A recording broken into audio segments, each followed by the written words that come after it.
She was sold to the most hated man in England. He was destroyed by lies.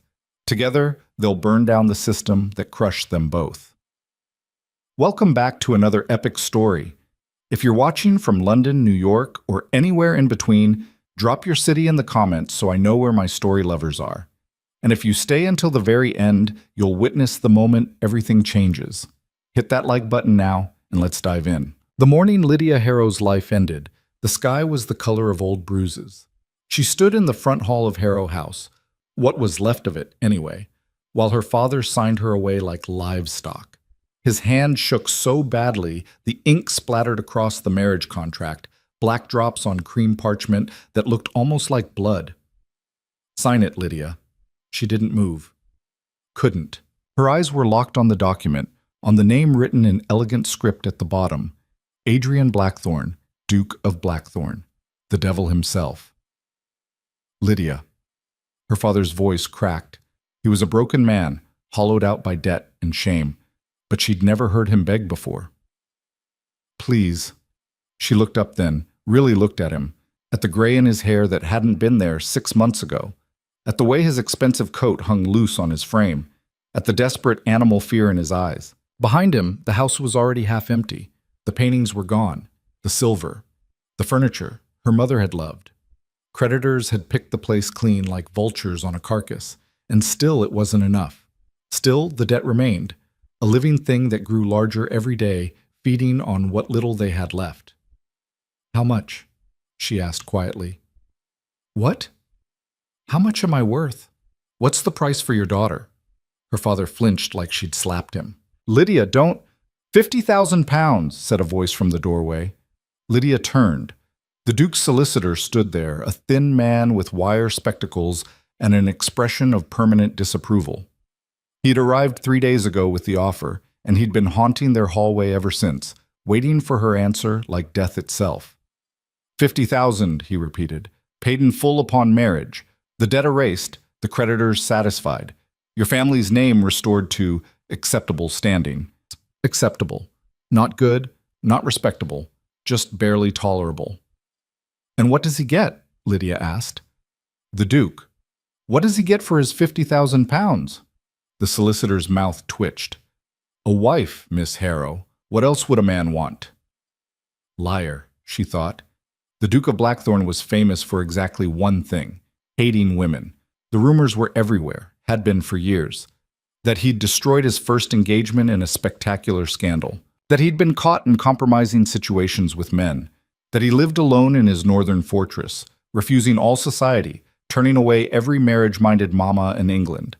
A man like that didn't suddenly decide he wanted a wife, especially not a nobody like her. "Why me?" she pressed. The solicitor adjusted his spectacles. "His Grace has his reasons." "That's not an answer. It's the only answer you'll get." He pulled out a pocket watch, checked it with obvious impatience. "The offer expires at noon, Miss Harrow. That gives you—" He glanced at the window, at the weak morning light. "Approximately 2 hours to decide whether you'd prefer to remain here and watch your father hang for his debts or accept a marriage to one of the wealthiest men in England. I'm told the choice should be rather simple." Simple. The word tasted like ash in her mouth. But she looked at her father again, really looked, and saw the truth.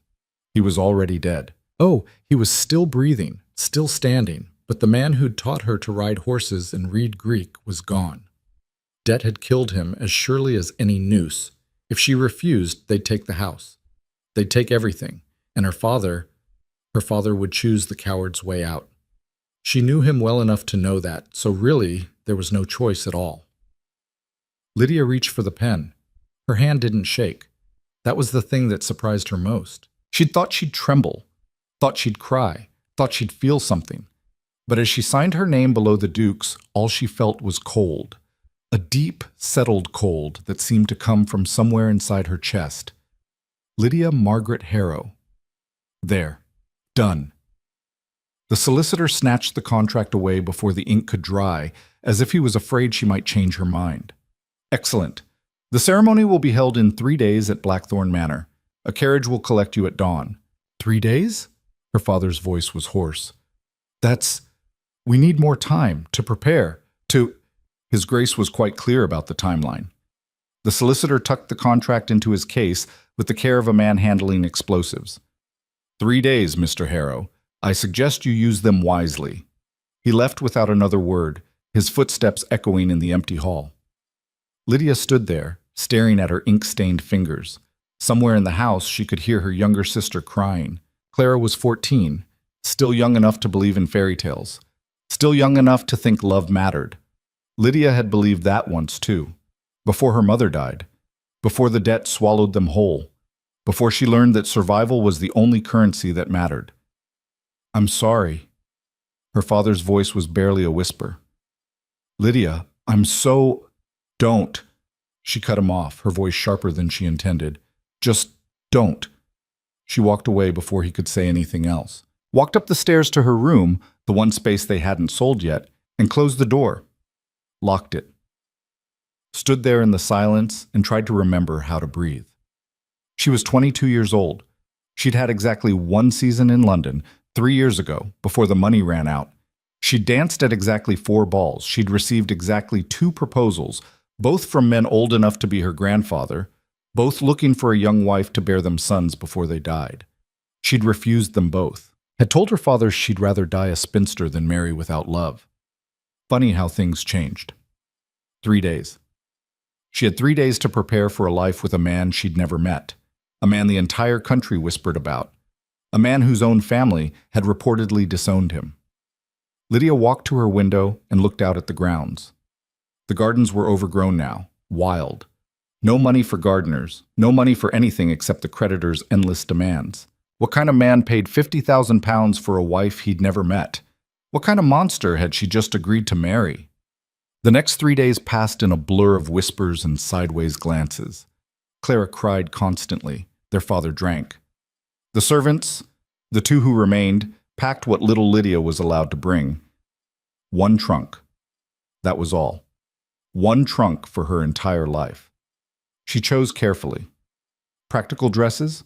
Nothing fancy. Her mother's journal. The book of poetry her grandmother had given her. A photograph of Clara. On the last night, her sister crept into her room and climbed into bed beside her like she used to when they were children. You don't have to go, Clara whispered. We could run away, both of us. We could... Where would we go? Lydia asked gently. How would we live? I don't know. But anything's better than this. Lydia, the things they say about him are probably lies. Lydia said it with more confidence than she felt. You know how people talk. They're bored, so they make up stories. But what if they're not? Clara's voice cracked. What if he hurts you? Lydia pulled her sister closer. Then I'll survive it. Just like we survived losing Mama. Just like we survived the debt. I'm good at surviving, Clara.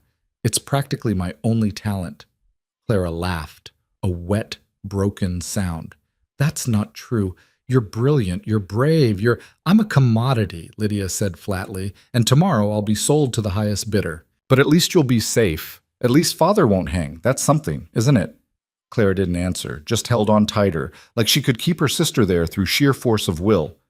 But morning came anyway, the way it always did.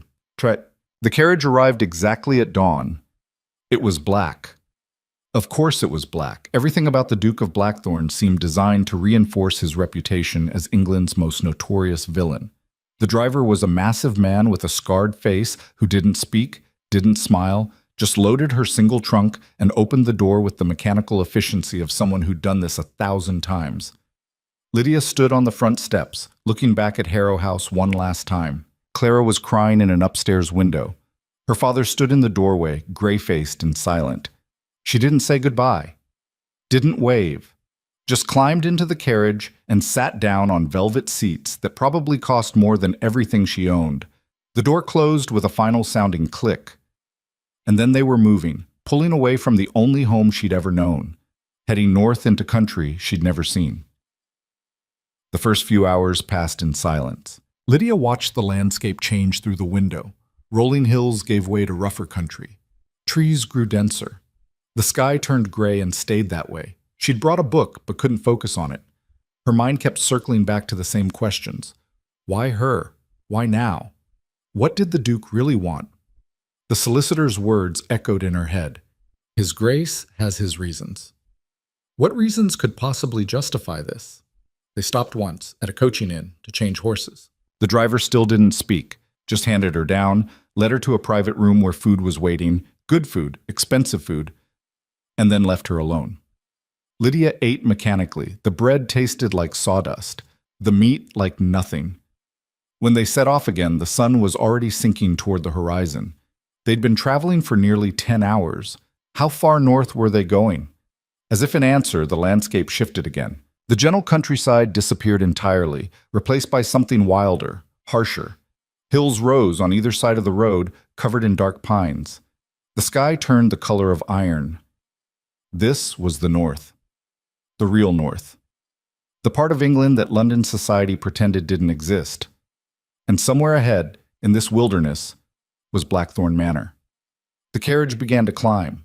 The road got rougher, twisting between hills like a snake. Lydia gripped the seat as they jolted over stones, her heart starting to hammer in her chest. Then as they crested a particularly steep hill, she saw it. Blackthorn Manor. It wasn't a house. It was a fortress. All dark stone and sharp towers built into the hillside like it had grown there. Walls that looked thick enough to withstand a siege. Windows like narrow eyes, watching. It looked like the kind of place where people went to disappear. The carriage rolled through gates that groaned like they hadn't been opened in years. Crossed a courtyard empty except for dead leaves. Stopped in front of massive oak doors that belonged on a cathedral, not a home. The driver climbed down, opened her door. Lydia sat there for a moment, staring up at the manor. Every instinct she had was screaming at her to stay in the carriage, to tell the driver to turn around, to run. But where would she run to? She took a breath, stepped down. The doors opened before she could knock. A woman stood there. Tall, thin, somewhere past 50, with iron gray hair pulled back so tight it looked painful. She wore black, of course, and her expression suggested she'd just bitten into something sour. "Miss Harrow," her voice matched her face. "I'm Mrs. Thorne, the housekeeper. You're expected." Expected, like a package delivery. Lydia followed her inside, into a hall that seemed designed to intimidate. High ceilings, dark wood, portraits of grim-faced ancestors staring down with disapproval, and silence. The kind of silence that felt alive, pressing in from all sides. "The ceremony will be held in the chapel in 1 hour," Mrs. Thorne said, leading her up a massive staircase. "I'll show you to your rooms. The bath is already drawn. Your wedding dress has been provided." Of course it had, because Lydia wasn't supposed to have opinions, wasn't supposed to choose anything. She was just supposed to show up and sign her name and become the Duchess of Blackthorn. Simple. Mrs. Thorne stopped in front of a door, pushed it open. "Ring if you need anything." Then she was gone, disappearing down the hallway like smoke. Lydia stepped into the room and stopped. It was beautiful, enormous. A 4-poster bed that could sleep 6 people. A fireplace big enough to stand in. Windows that looked out over the wild northern hills. And on the bed, laid out like a corpse, was the dress. White silk, delicate lace. The kind of gown that belonged at a society wedding, surrounded by flowers and champagne and people who actually cared. Not here. Not in this silent fortress where everything felt like a funeral. Lydia walked to the window instead, stared out at the darkening landscape. She could see for miles from here. Nothing but hills and trees and gathering night. No neighbors, no towns, just wilderness. She was completely alone. For the first time since signing the contract, something cracked inside her chest. Not tears. She'd learned years ago that tears were useless, but something else. Some last piece of the girl who'd believed in happy endings. She buried it deep. Let the cold settle in its place. Then she turned, walked to the bath, and started preparing to marry a man she'd never met. The chapel was small, old, lit by candles that cast more shadows than light. Lydia stood at the entrance in the white silk gown, her hands empty because there was no one to walk her down the aisle. No family, no friends, just her and Mrs. Thorne, who'd appeared like a ghost to escort her. "He's waiting," the housekeeper said. Lydia's heart was trying to break out of her chest, but she nodded, stepped forward. The chapel was empty except for two figures. A priest near the altar, old and bored-looking, and a man with his back to her, standing perfectly still, the Duke of Blackthorn. Even from behind, she could tell he was tall, broad-shouldered, dressed in black because apparently that was required. He didn't turn as she approached, didn't acknowledge her at all. Lydia walked down the short aisle, her footsteps echoing, stopped beside him, and finally, he looked at her. She'd expected a monster, some twisted, scarred villain from a Gothic novel, or maybe a dissolute drunk, red-faced and cruel. She got neither. Adrian Blackthorn was young, couldn't be more than 30, and handsome in a way that made her breath catch, sharp features, dark hair, eyes like winter ice. But there was something wrong with those eyes, something that made her skin prickle. They were empty. No anger, no curiosity, no emotion at all. Just nothing. He looked at her the way someone might look at a chair, a moderately interesting chair perhaps, but still just furniture. "Miss Harrow," he said. His voice was cold, clipped. "Are you ready?" Ready. As if this was a business transaction, which she supposed it was. "Yes," she said. He turned back to the priest. "Begin." And that was it. No greeting, no introduction, no pretense of civility. The ceremony started. Lydia heard approximately none of it. She was too busy trying to understand what was happening. The man beside her stood like a statue, responding to the priest's prompts with single syllables. When it came time for the vows, he recited them in the same tone someone might use to read a shopping list. Then it was her turn. "I, Lydia Margaret Harrow, take thee, Adrian Blackthorn." The words felt like glass in her throat, but she got them out. All of them. And when the priest asked for the ring, Adrian produced one without hesitation, a simple gold band that fit her finger perfectly, as if he'd measured her without her knowing. "I now pronounce you man and wife," the priest intoned.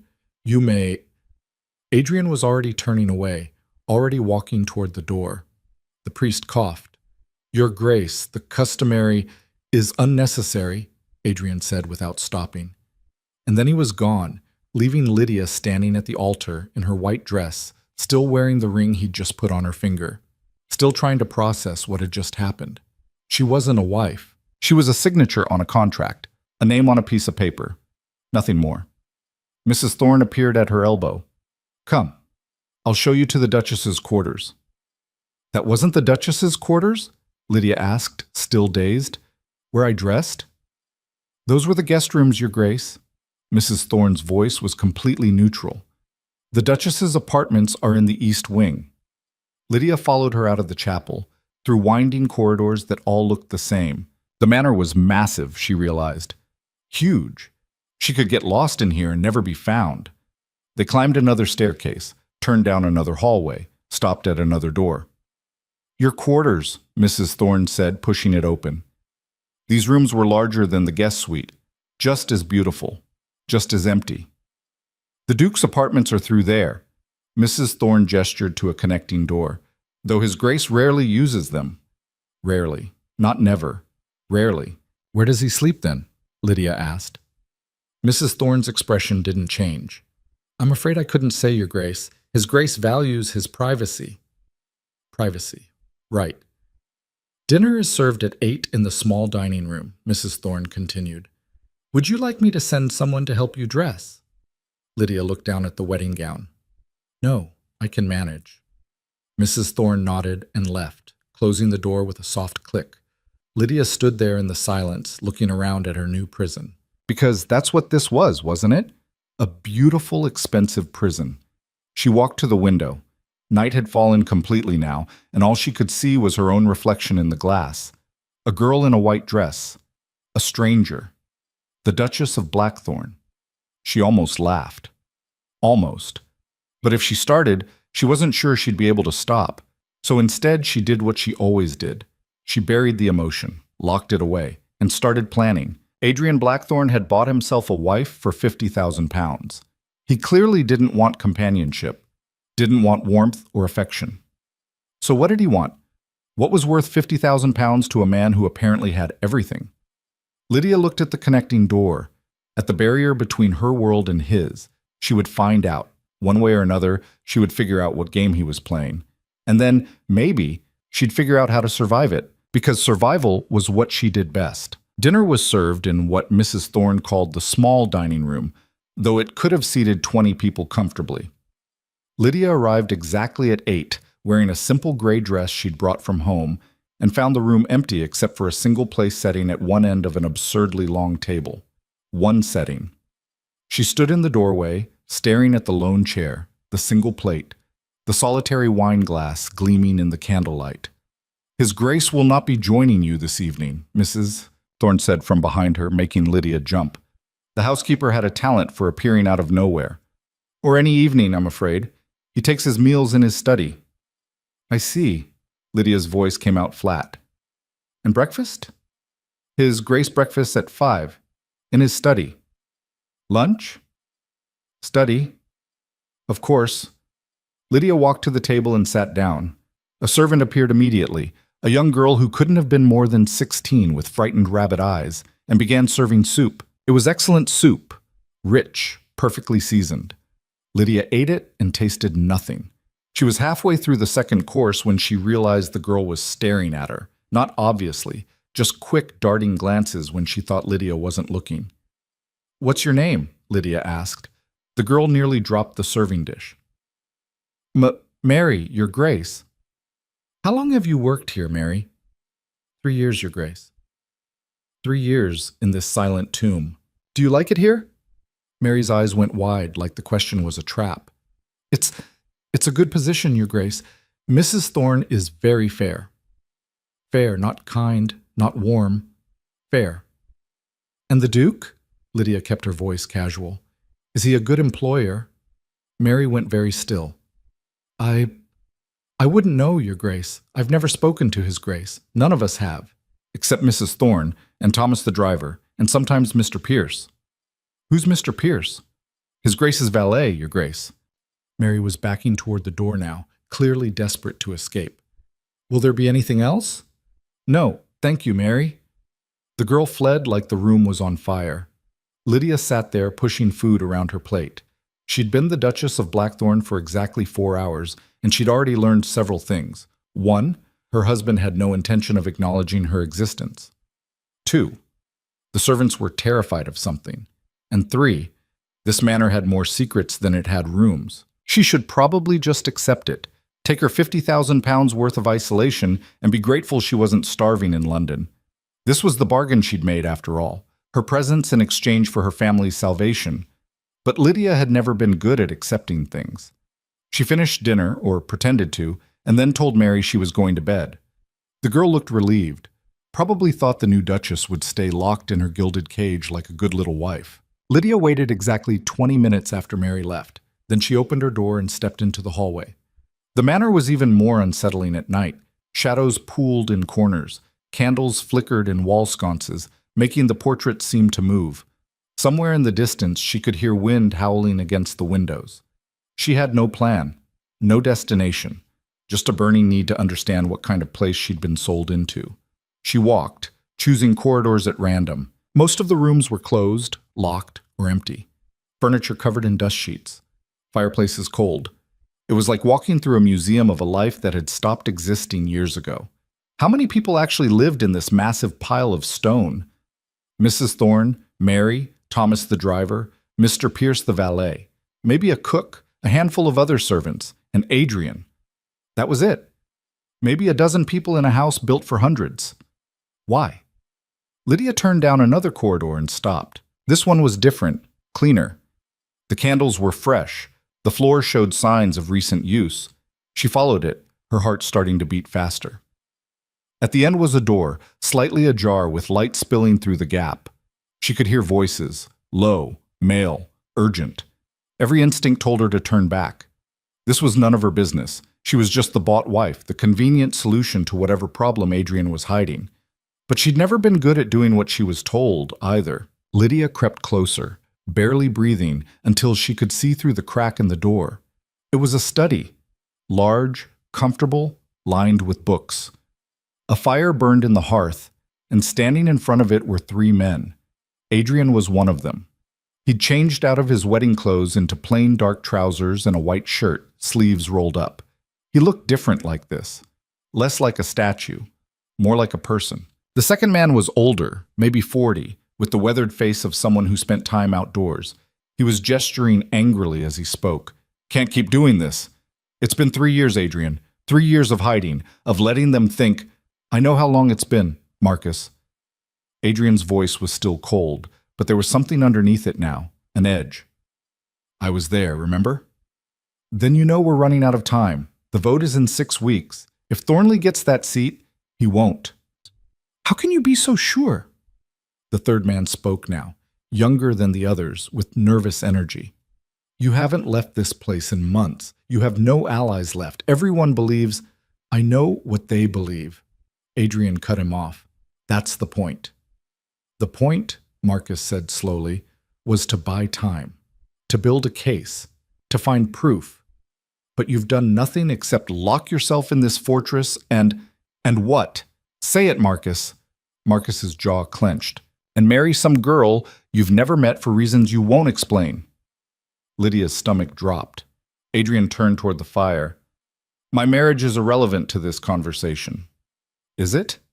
The younger man leaned forward. "Because from where I'm standing, it looks like another way to hide, another layer of deception. We're supposed to be exposing the truth, not—" "Enough!" Adrian's voice went cold enough to frost glass. "Both of you, get out." "Adrian, out, now!" Marcus and the younger man exchanged glances. Then they left, filing past Lydia's hiding spot without seeing her. She pressed herself flat against the wall, heart hammering, until their footsteps faded. She should leave. Should go back to her room and pretend she'd heard nothing.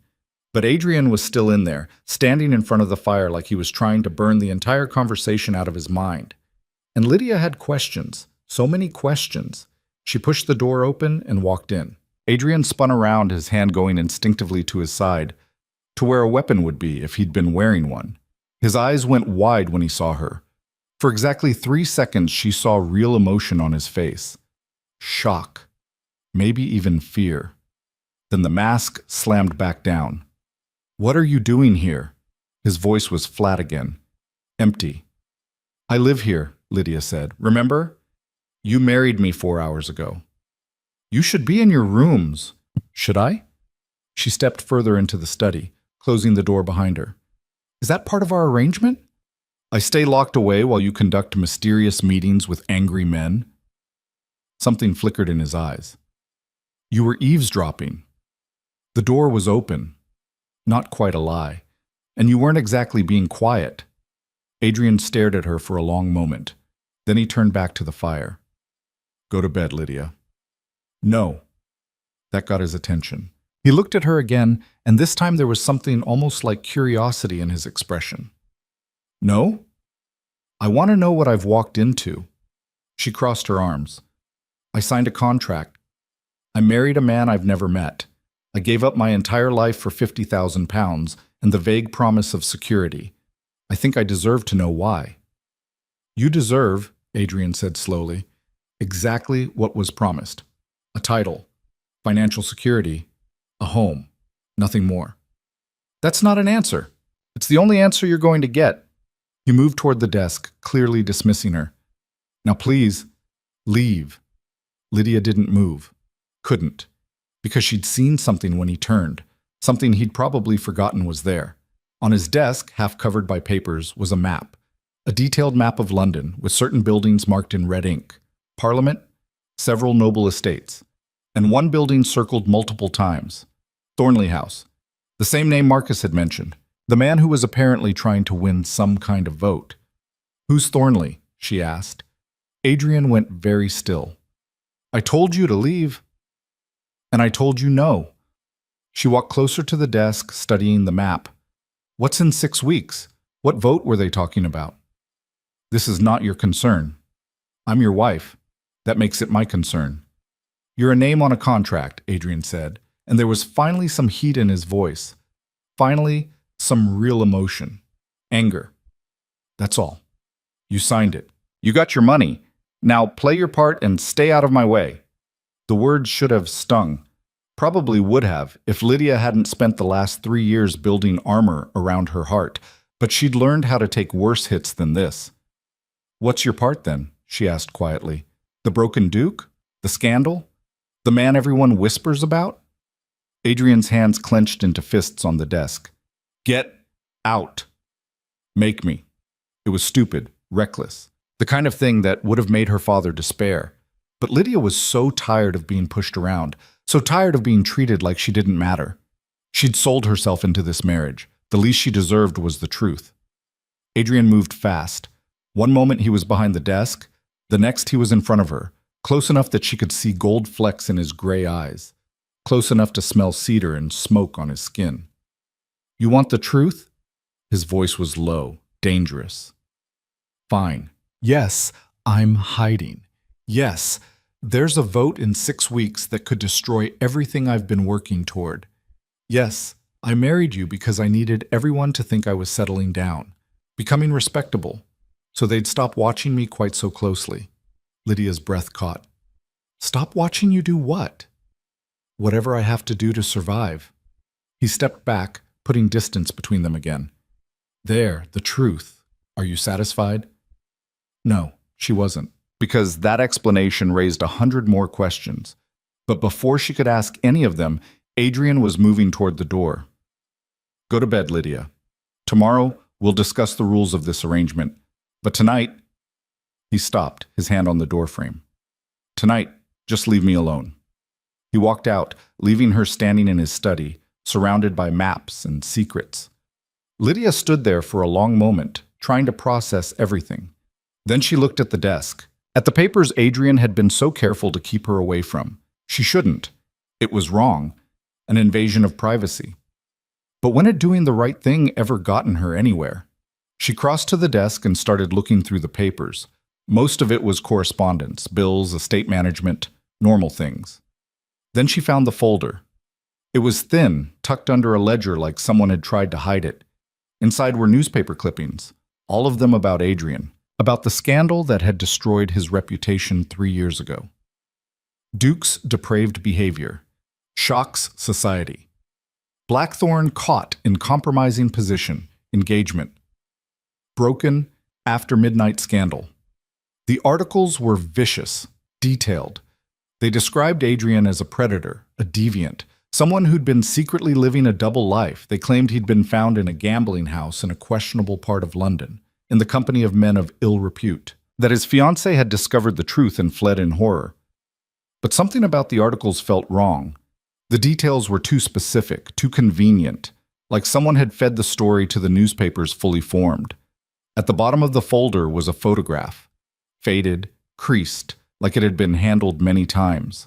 It showed a young woman, maybe 20, with kind eyes and a gentle smile. On the back, written in Adrian's handwriting, "Catherine, I'm sorry." Who was Catherine? The study door opened again, making Lydia jump, but it wasn't Adrian. It was the older man from before, Marcus. He stopped when he saw her, surprise flickering across his face. Then his expression hardened. "You shouldn't be in here," he said. Lydia closed the folder carefully. "I'm aware. Are you going to tell him?" Marcus studied her for a long moment. Then he closed the door behind him and walked to the desk. "That depends. What did you hear?" "Enough to know my husband is lying to me about why he married me. Not enough to know what he's actually trying to do." "And you think you deserve to know?" "I think," Lydia said carefully, "that I just signed my life over to a man who's either a villain or pretending to be one. And I'd like to know which before I'm in too deep to escape." Marcus's mouth twitched, almost a smile. "Too late for that, Your Grace. You're already in too deep.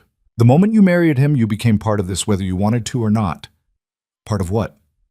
He didn't answer immediately, just looked at her, weighing something, making a decision. "You want the truth?" he finally said. "Fine. Adrian Blackthorn is not the man the newspapers made him out to be. 3 years ago, someone destroyed his reputation deliberately. Systematically. They spread lies, manufactured evidence, paid people to testify against him. And they did it so thoroughly that nobody, and I mean nobody, believes his side of the story." Lydia's heart was racing. Why? Why would someone do that? Because he was getting too close to something they wanted kept hidden. Marcus walked to the fire, staring into the flames. Adrian's father died 5 years ago. Left everything to Adrian, the title, the estates, the seat in Parliament. But there was something else. Documents. Evidence of corruption at the highest levels. Bribes. Blackmail. A network of powerful men doing unspeakable things. What kind of things? Marcus's jaw clenched. The kind that destroy lives. That's all you need to know. And Adrian wanted to expose them. Adrian wanted justice, but he was young, idealistic. He didn't understand how deep the corruption went, so he started asking questions, started investigating, and one of the men he was investigating, Lord Thornley, decided to eliminate the problem before it became one. The name from the map, the vote in 6 weeks. Thornley destroyed his reputation, Lydia said slowly, putting it together. Made everyone think Adrian was the monster instead. Exactly. And it worked. Adrian lost everything. His friends, his allies, his fiancée. Catherine. Marcus looked at her sharply. How do you... He saw the folder on the desk. You've been going through his things. I wanted to understand. Lydia didn't apologize. Who was she? Someone who believed the lies. Marcus's voice went hard. Someone who couldn't handle the scandal. She broke off the engagement, publicly humiliated Adrian, and then he stopped. Then what? Then she died. 6 months later. Fell down the stairs in her home. They called it an accident. The way he said it made Lydia's skin crawl. But it wasn't. Adrian thinks Thornley had her killed because she'd started having doubts, started asking questions of her own. The room felt very cold suddenly. So he's been hiding, Lydia said, for 3 years, letting everyone think he's exactly what Thornley made him out to be. While he, what, builds a case? While he survives, Marcus corrected. That's all he's been doing, surviving. Because every time he tries to fight back, Thornley finds a way to make things worse. So Adrian stopped fighting, stopped appearing in public, became the hermit duke everyone expected. Until now. Lydia looked at the map again. What's happening in 6 weeks? Marcus hesitated. Then, there's a vacancy in Parliament. One of the lords died. There will be a vote to fill the seat, and Thornley wants it. If he gets it, he'll have enough power to bury this for good, to make sure Adrian can never prove anything. But if Adrian can stop him, then maybe there's a chance to expose the truth, to clear his name, to bring Thornley down. Marcus shook his head. It's a long shot. Adrian has no allies left, no proof that will stand up in court, just theories and suspicions and 3 years of rage. And a wife, Lydia said quietly. Marcus looked at her. What? That's why he married me, isn't it? Because a married man looks more stable, more respectable, less like the broken scandal everyone thinks he is. Partly, Marcus seemed to be choosing his words carefully, but also because Thornley has been watching him, waiting for him to make a move, and Adrian needed a distraction, something to make Thornley think he'd given up, that he was just trying to salvage what was left of his life. So I'm bait. You're cover, Marcus corrected. There's a difference.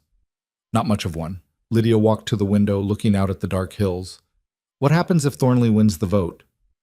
Adrian disappears, probably forever. Thornley makes sure of it. And if Adrian wins? I don't know, Marcus said honestly. I don't think anyone does. This has been going on so long, I'm not sure either of them remembers what victory looks like anymore. Lydia pressed her forehead against the cold glass. She should be furious, should be screaming. She'd been used, manipulated, married off as part of some elaborate game between two men who saw her as nothing more than a piece on a board. But underneath the anger, she felt something else, relief. Because this made sense. This was a problem she could understand. Not some inexplicable cruelty or arbitrary hatred, just politics. Power. Men doing terrible things to each other in the name of winning. She'd spent her whole life navigating situations like this, just on a smaller scale. Does he know you told me all this? She asked without turning around. No, and he'll probably fire me when he finds out. Why did you then? Marcus was quiet for a moment. Because you asked, and because... He stopped, started again. Adrian hasn't let anyone close in 3 years, hasn't trusted anyone, hasn't even tried. But tonight, you walked into his study and demanded answers, and he gave them to you. Maybe not all of them, but more than he's given anyone else. He was trying to scare me off. Maybe, or maybe he was testing you to see if you'd run. Lydia turned back to face him. I signed a contract. I don't run. Good. Marcus moved toward the door. Because if you're going to survive here, you'll need to be stubborn. Thornley has eyes everywhere. And if he thinks you're more than just window dressing, if he thinks you're actually helping Adrian, he'll come after you too. Let him. Marcus paused at the door, looking back at her with something that might have been respect. You know, when Adrian told me he was marrying some desperate girl from a bankrupt family, I thought he was insane. Thought he was just making another mistake. And now? Now I think you might be the first smart decision he's made in 3 years. He opened the door. Get some sleep, Your Grace. Tomorrow's going to be interesting. He left, leaving Lydia alone in the study again. She stood there for a long time, thinking. Then she walked back to the desk and looked at the map, at all those red marks, all those targets. 6 weeks. She had 6 weeks to figure out this place, to understand the game, to decide whether she was going to stay a piece on the board or become a player. The smart thing would be to stay out of it, to play the decorative wife and let Adrian fight his battles alone. But Lydia had never been smart about things like this. She picked up the photograph of Catherine, looked at the kind eyes, the gentle smile, wondered what it had been like for her, to believe she'd fallen in love with a monster, to die still believing it. Adrian thought Thornley had killed her. Maybe he was right. Maybe he was paranoid. Either way, this wasn't just about politics anymore. Lydia put the photograph back in the folder, straightened the papers on the desk, and made a decision. If she was going to be bait, she might as well have teeth. She left the study and headed back toward her rooms, her mind already working through possibilities. She'd spent 3 years managing her family's collapse, negotiating with creditors, holding together a household that should have imploded. She knew how to navigate hostile territory. This was just a different kind of battlefield. She was almost back to the East Wing when she heard it. A sound, faint but distinct. Someone crying. Lydia stopped, listening. It was coming from one of the closed doors. A servant's room, probably. She should keep walking. It was late. She was exhausted. This wasn't her problem, but she'd never been good at ignoring people in pain. She knocked softly. Hello? The crying stopped immediately. Silence. I heard, are you all right? More silence. Then, please go away, Your Grace. Mary, the young maid from dinner. Lydia tried the door, locked. Mary, what's wrong? Nothing. I'm fine. Please. You're crying. I'm not. A hiccup. I'm not supposed to bother you. You're not bothering me. Lydia kept her voice gentle. Can you open the door? A long pause. Then the lock clicked and the door opened a crack. Mary's face appeared, red and blotchy from crying. What happened? Lydia asked. It's nothing. Really, Mary's face crumpled. I just miss my mother. She's sick and I can't go see her and I'm so worried. Why can't you go see her? Because I can't ask for time off. Mrs. Thorne says we're short-staffed already, and if I leave, even for a day, I might not have a position when I come back. Lydia felt something hot and sharp settle in her chest. Where does your mother live? Whitby. It's a day's journey, but I can't. Yes, you can. Lydia made the decision without thinking. You'll go tomorrow. I'll arrange it with Mrs. Thorne. Mary's eyes went huge. Your Grace, you can't. She won't. I'm the Duchess, Lydia said, testing out the weight of the title. I think I can manage one housekeeper. But she answers to His Grace, and he won't care. Probably. Pack a bag, Mary. You'll leave first thing in the morning. Mary stared at her like she'd just performed a miracle. Thank you, Your Grace. Thank you so much. Lydia squeezed her hand. It's all right. Go see your mother. She left before Mary could cry again, heading back to her rooms with purpose in her step. If she was going to live here, really live here, not just exist, she needed to start establishing herself, not as Adrian's convenient wife, not as decoration, as someone with actual power. The Duchess's rooms were cold when she entered. No one had lit the fire. Lydia did it herself, coaxing flames from kindling until warmth started to spread through the space. She changed into her nightgown, plain cotton, nothing like the silk thing that had been laid out for her, and climbed into the massive bed. Lay there staring at the canopy, listening to wind howl against the windows. Tomorrow, she'd start. Tomorrow, she'd find Mrs. Thorne and establish that, yes, she did have authority here. Tomorrow she'd begin mapping this place, understanding its rhythms, finding its weaknesses. Tomorrow. But tonight, she let herself acknowledge the truth she'd been avoiding since the carriage ride north. She was afraid. Not of Adrian, not exactly, but of this whole situation, of being trapped in a game where the rules kept changing, of becoming another Catherine, someone who believed the wrong person and paid for it with her life. She was afraid, and she was alone, and she had no idea if she was strong enough for what was coming. But lying there in the dark, Lydia made herself a promise. She would not break, would not run, would not become another victim of whatever war Adrian and Thornley were fighting. She would survive this, one way or another, even if it killed her, even if it killed her. The thought was still echoing in her head when she woke to someone pounding on her door. Lydia sat up, disoriented. The room was gray with pre-dawn light. She'd barely slept, her mind churning through everything Marcus had told her, and now the pounding came again. Harder. "Your Grace!"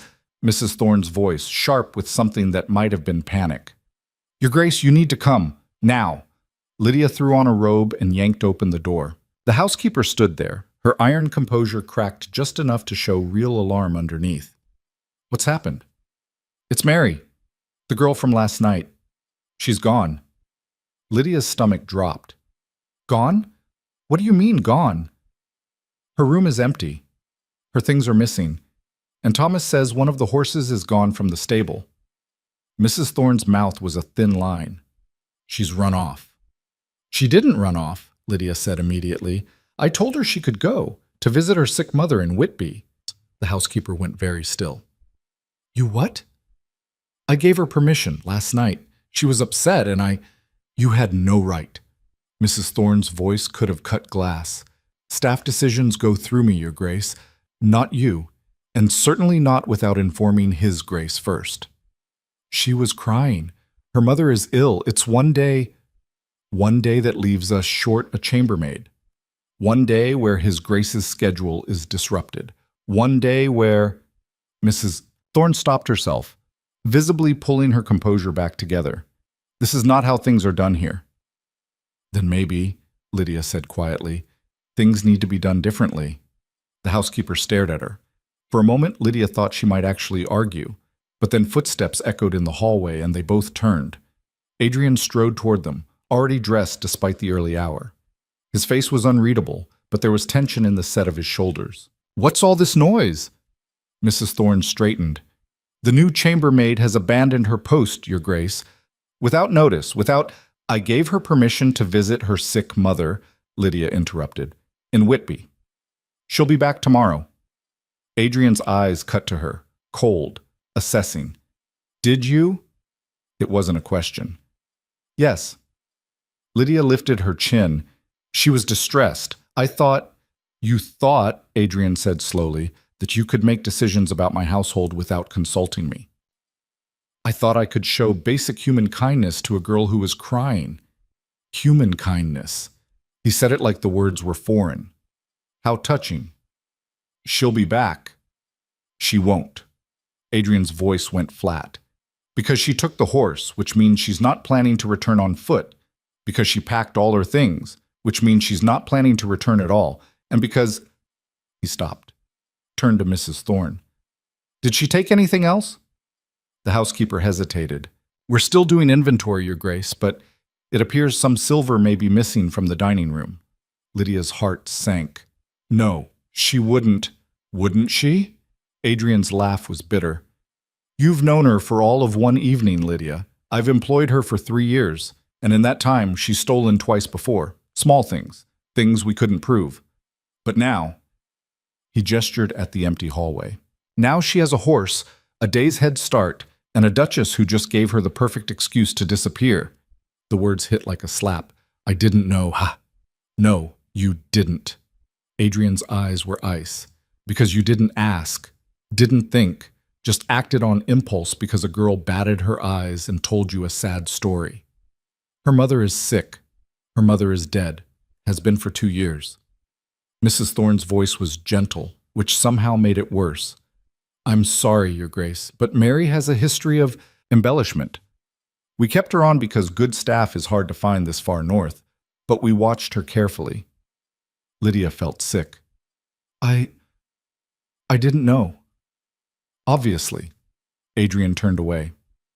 Thomas, take 2 men and go after her. She can't have gotten far. Bring back the horse and the silver. I don't care about the girl. Yes, Your Grace. The driver's voice came from somewhere behind them. Adrian started walking back toward his study. Lydia followed, anger rising to replace the shame. You could have warned me, she said. Last night, when I first arrived. You could have told me not to trust. I could have done a lot of things. Adrian didn't stop walking. I could have told you to stay in your rooms, to keep to yourself, to remember that you're here for appearance only, but I assumed you'd have the sense to what? To know which servants are thieves? To read minds? Lydia grabbed his arm, forcing him to stop.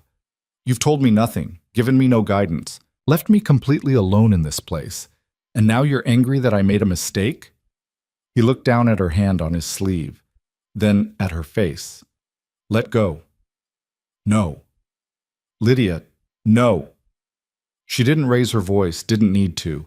You don't get to do this, to lock me in a tower and then blame me for not knowing how to navigate the maze. If you want me to play my part, fine, tell me what it is, give me the rules, but don't, her voice cracked slightly, don't expect me to just know. So something shifted in his expression, not softening exactly, but the ice cracked just enough to show something human underneath. You're right, he said quietly. Lydia blinked. What? You're right, I didn't think. He pulled his arm free gently. Come with me. He walked into his study. After a moment, Lydia followed. The room looked different in daylight, less shadowy, more ordinary. Just a room where a man worked, surrounded by papers and books and the remnants of whatever he'd been doing before dawn. Adrian poured 2 glasses of something amber from a crystal decanter, handed her one. It's 6 in the morning, Lydia said. I'm aware. He drank his in one swallow. You'll want it, trust me. She took a sip. Whiskey. Good whiskey, smooth enough not to burn. She drank the rest and set the glass down. Adrian refilled both glasses. I was 19 when my father died. Did Marcus tell you that? No? 19. Stupid.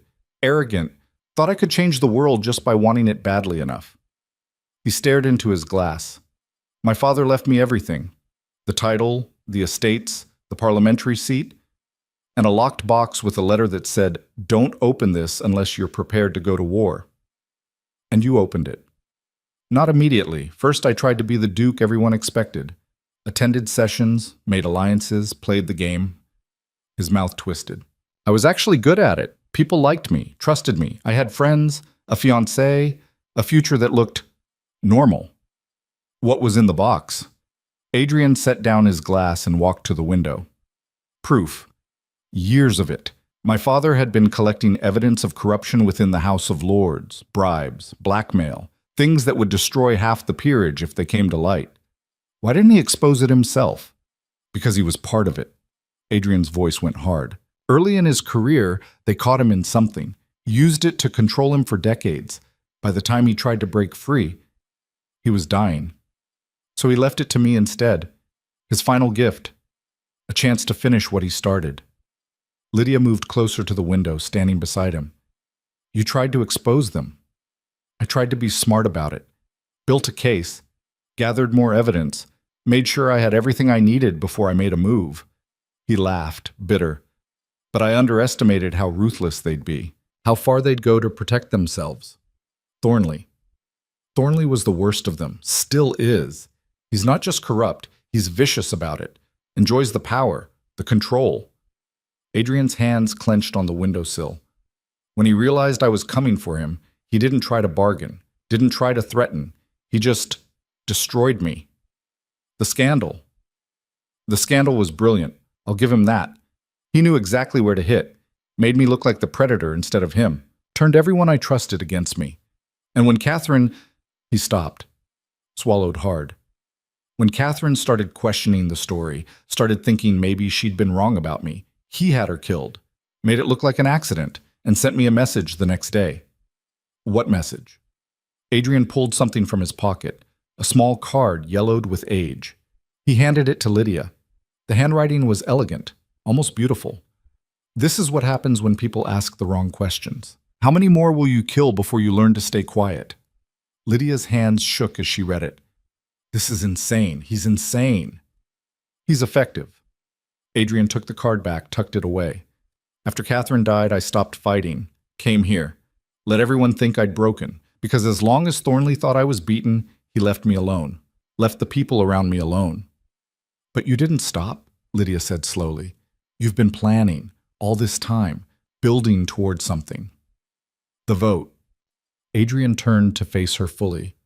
Thornley wants that parliamentary seat, needs it, because the current Lord Chancellor is dying, and there will be a succession. If Thornley gets enough power, enough votes, he can position himself to take that office. And if he becomes Lord Chancellor, he can bury everything, forever. Exactly. Adrian's eyes were bleak. So I have 6 weeks to stop him.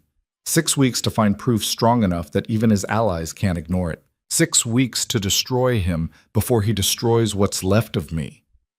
Lydia looked at the map still spread across his desk. All those red marks, all those targets. And if you can't find proof, then I disappear permanently, because Thornley won't take chances anymore, not with the Lord Chancellor position in reach. He met her eyes.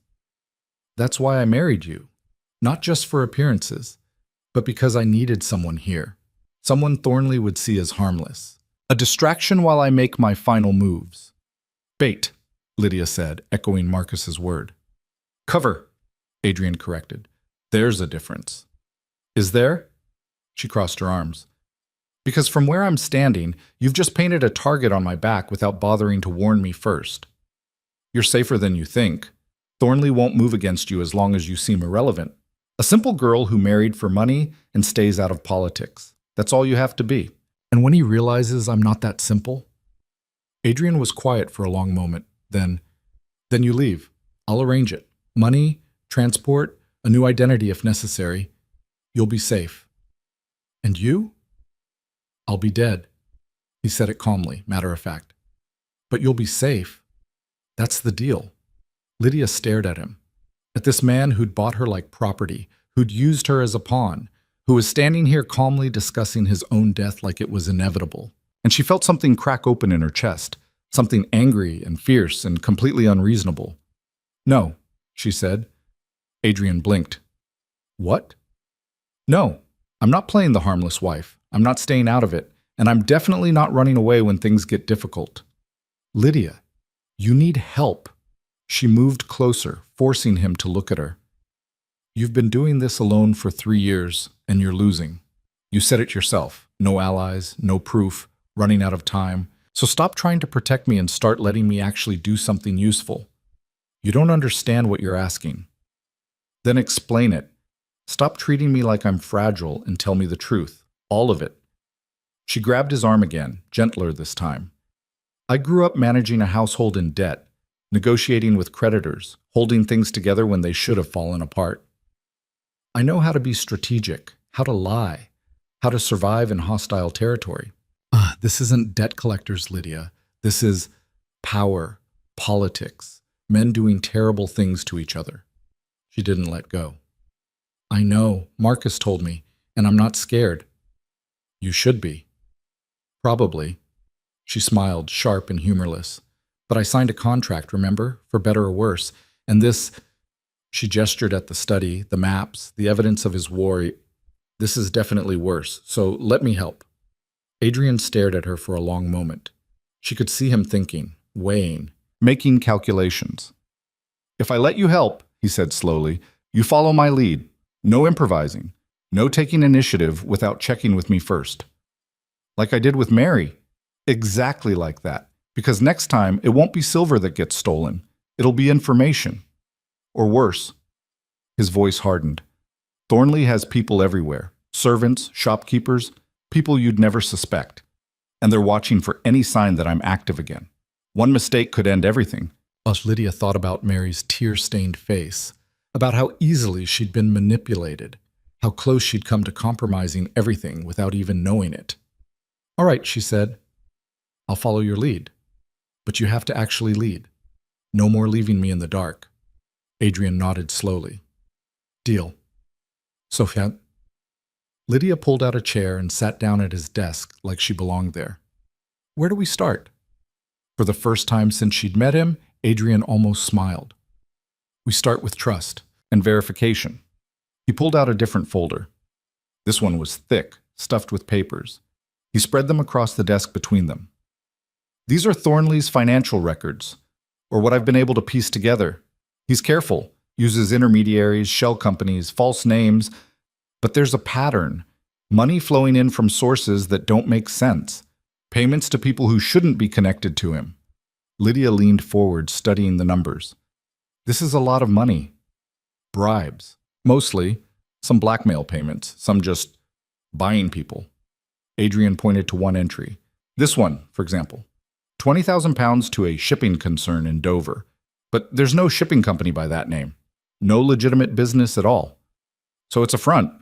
Probably, but I can't prove it. Can't trace where the money actually went or what it paid for." He shuffled through more papers. "It's like this everywhere. Threads I can follow for a while, then they just disappear." Well, Lydia picked up one of the ledgers, flipping through it. The handwriting was neat, precise, professional. "Who keeps his books?" "A man named Fletcher. He's been Thornley's personal secretary for 15 years. "Have you tried getting to him?" "Twice. He's loyal or terrified. Either way, he won't talk." "What about his family?" Adrian looked at her sharply. "What about them?" "Everyone has pressure points. Family is usually the biggest one." Lydia kept her voice casual.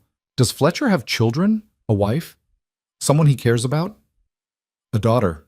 Adrian's voice was careful. "She's married to a minor lord in Kent. They have 2 children." "And does Thornley know about her?" "Thornley knows about everything." Lydia tapped the ledger thoughtfully. "So Fletcher stays loyal because Thornley has leverage over his daughter, which means if we could find a way to neutralize that leverage, we're not threatening innocent people." Adrian cut her off. "I won't do that. It's exactly what Thornley would do." "I wasn't suggesting threats." Lydia looked up at him. "I was suggesting protection. If we could guarantee Fletcher's daughter's safety, really guarantee it, in a way Thornley couldn't touch, Fletcher might be willing to talk." Adrian went very still. "That's actually not a terrible idea. I have them occasionally." He almost smiled again. "Almost. The problem is resources. I have this estate, some liquid assets, a few people I trust. But Thornley has an entire network. Money, connections, power. How do we protect someone from that?" Lydia thought for a moment. "What about Marcus? You trust him, right?" "With my life." "And the other man from last night? The younger one?" "William." "Yes, I trust him too." "So that's 3 people, plus me. 4. She started counting on her fingers. "Mrs. Thorne seems loyal, even if she's prickly. Thomas the driver. Your valet. That's 7. Who else?" "That's it." Adrian's voice was flat. 7 people. Against Thornley's hundreds. 7 people who actually care about the truth. That's worth more than you think." Lydia stood up, pacing. "The mistake you've been making is trying to match Thornley's resources. You can't. You'll never have as much money or as many people. So stop trying. What do you suggest instead? Use what you have, which is information." She pointed at the papers. "All of this. Years of evidence. You know where the bodies are buried. Metaphorically and maybe literally. That's power. You just have to figure out how to use it." Adrian watched her pace, something shifting in his expression. "Go on." "Thornley's strength is his network. All those people he's bought or blackmailed. But networks have weaknesses, points of failure. If we can find the right pressure point, the right person who's tired of being controlled, we might be able to crack the whole thing open. I've tried that. Everyone's too afraid. Because they think they're alone, that Thornley is invincible." Lydia stopped pacing, meeting his eyes. But what if we showed them he's not? What if we gave them proof that other people are ready to break free too? A rebellion, a coalition of people who are all tired of being under Thornley's thumb. She could see it now, the shape of it. Fletcher isn't the only one with a daughter at risk. There must be dozens of people Thornley's controlling. If we could identify them, reach out to them quietly, build a network of our own. It would take months. We have 6 weeks. Then we start with Fletcher. We protect his daughter, we get his testimony, and we use that to approach the next person. Build momentum. Lydia's mind was racing now. And while we're doing that, we keep digging, keep finding evidence, keep building the case until it's so overwhelming that Thornley can't bury it anymore. Adrian stared at her like he was seeing her for the first time. You're serious about this? Completely. You understand what you're risking. If Thornley finds out you're helping me, he won't hesitate to let him try. Lydia's voice was steel. I've spent 3 years being pushed around, being told what to do, how to act, who to marry. I'm done being powerless. Something changed in Adrian's face. The ice cracked further, and underneath it she saw what Marcus must have seen 3 years ago. Before the scandal, before the isolation, a man who'd believed in justice enough to risk everything for it. All right, he said quietly. We'll try it your way. Our way, Lydia corrected. We're partners now, remember? Partners. He tested the word, then extended his hand. Partners. She shook it. His grip was strong, calloused. The grip of someone who'd been fighting alone for too long. They spent the next several hours going through everything. Ledgers, letters, newspaper clippings. Adrian showed her the full scope of Thornley's corruption. The bribes, the blackmail, the suspicious deaths. And slowly, a picture emerged. Thornley wasn't just corrupt. He was building an empire. Using fear and money to control half of Parliament, positioning himself to become one of the most powerful men in England. And he'd do anything to protect that power. We need to move Fletcher's daughter first, Lydia said around midday, rubbing her tired eyes. Get her somewhere safe before we approach him. Agreed. I'll have Marcus arrange it. He has contacts in Scotland who owe him favors. Adrian made a note. It'll take a few days. And while we're waiting, we should... A knock at the door interrupted her. Mrs. Thorne entered without waiting for permission, her face pale. Your Grace, you have a visitor. Adrian went very still. I'm not receiving visitors. He says it's urgent. Says he won't leave until you see him. Mrs. Thorne's voice was strained. It's Lord Thornley, Your Grace. The temperature in the room seemed to drop 10 degrees. What? Adrian's voice was barely above a whisper. Lord Thornley is here, waiting in the front hall, with 6 men. Lydia's heart was hammering. Why would he come here? I don't know. Adrian was already moving, thinking. How did he get past the gates? Thomas wasn't at his post. He's still out looking for Mary. Mrs. Thorne twisted her hands. I'm sorry, Your Grace. I tried to tell them you weren't home, but it's all right. Adrian's voice was cold, controlled, but Lydia could see tension in every line of his body. Lydia, go to your rooms. Lock the door. Don't come out until I send for you. No. This isn't negotiable. If Thornley's here, it's because of me. Lydia stood up, straightening her dress. The new wife. He wants to see me, assess the threat. If I hide, it makes him suspicious. If you don't hide, he might... What? Kill me in your house with witnesses? That's not his style. You said it yourself. He's careful, strategic. She moved toward the door. I'll play the part. The simple girl who married for money. Let him see me and dismiss me. It's what we want. Adrian grabbed her arm. You don't know what he's capable of. Then it's time I learned. She pulled free gently. Trust me, like I'm trusting you.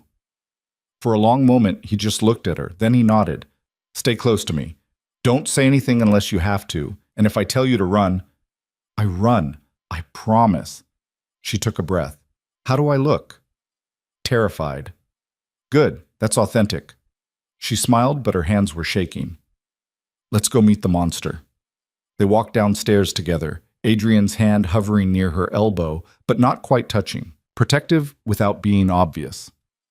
The front hall was cold despite the fire burning in the massive hearth. and standing in the center of it, surrounded by 6 large men in dark coats, was Lord Thornley. He wasn't what Lydia expected. She'd imagined someone cruel-looking, scarred, obviously villainous, but Thornley looked like somebody's kindly uncle.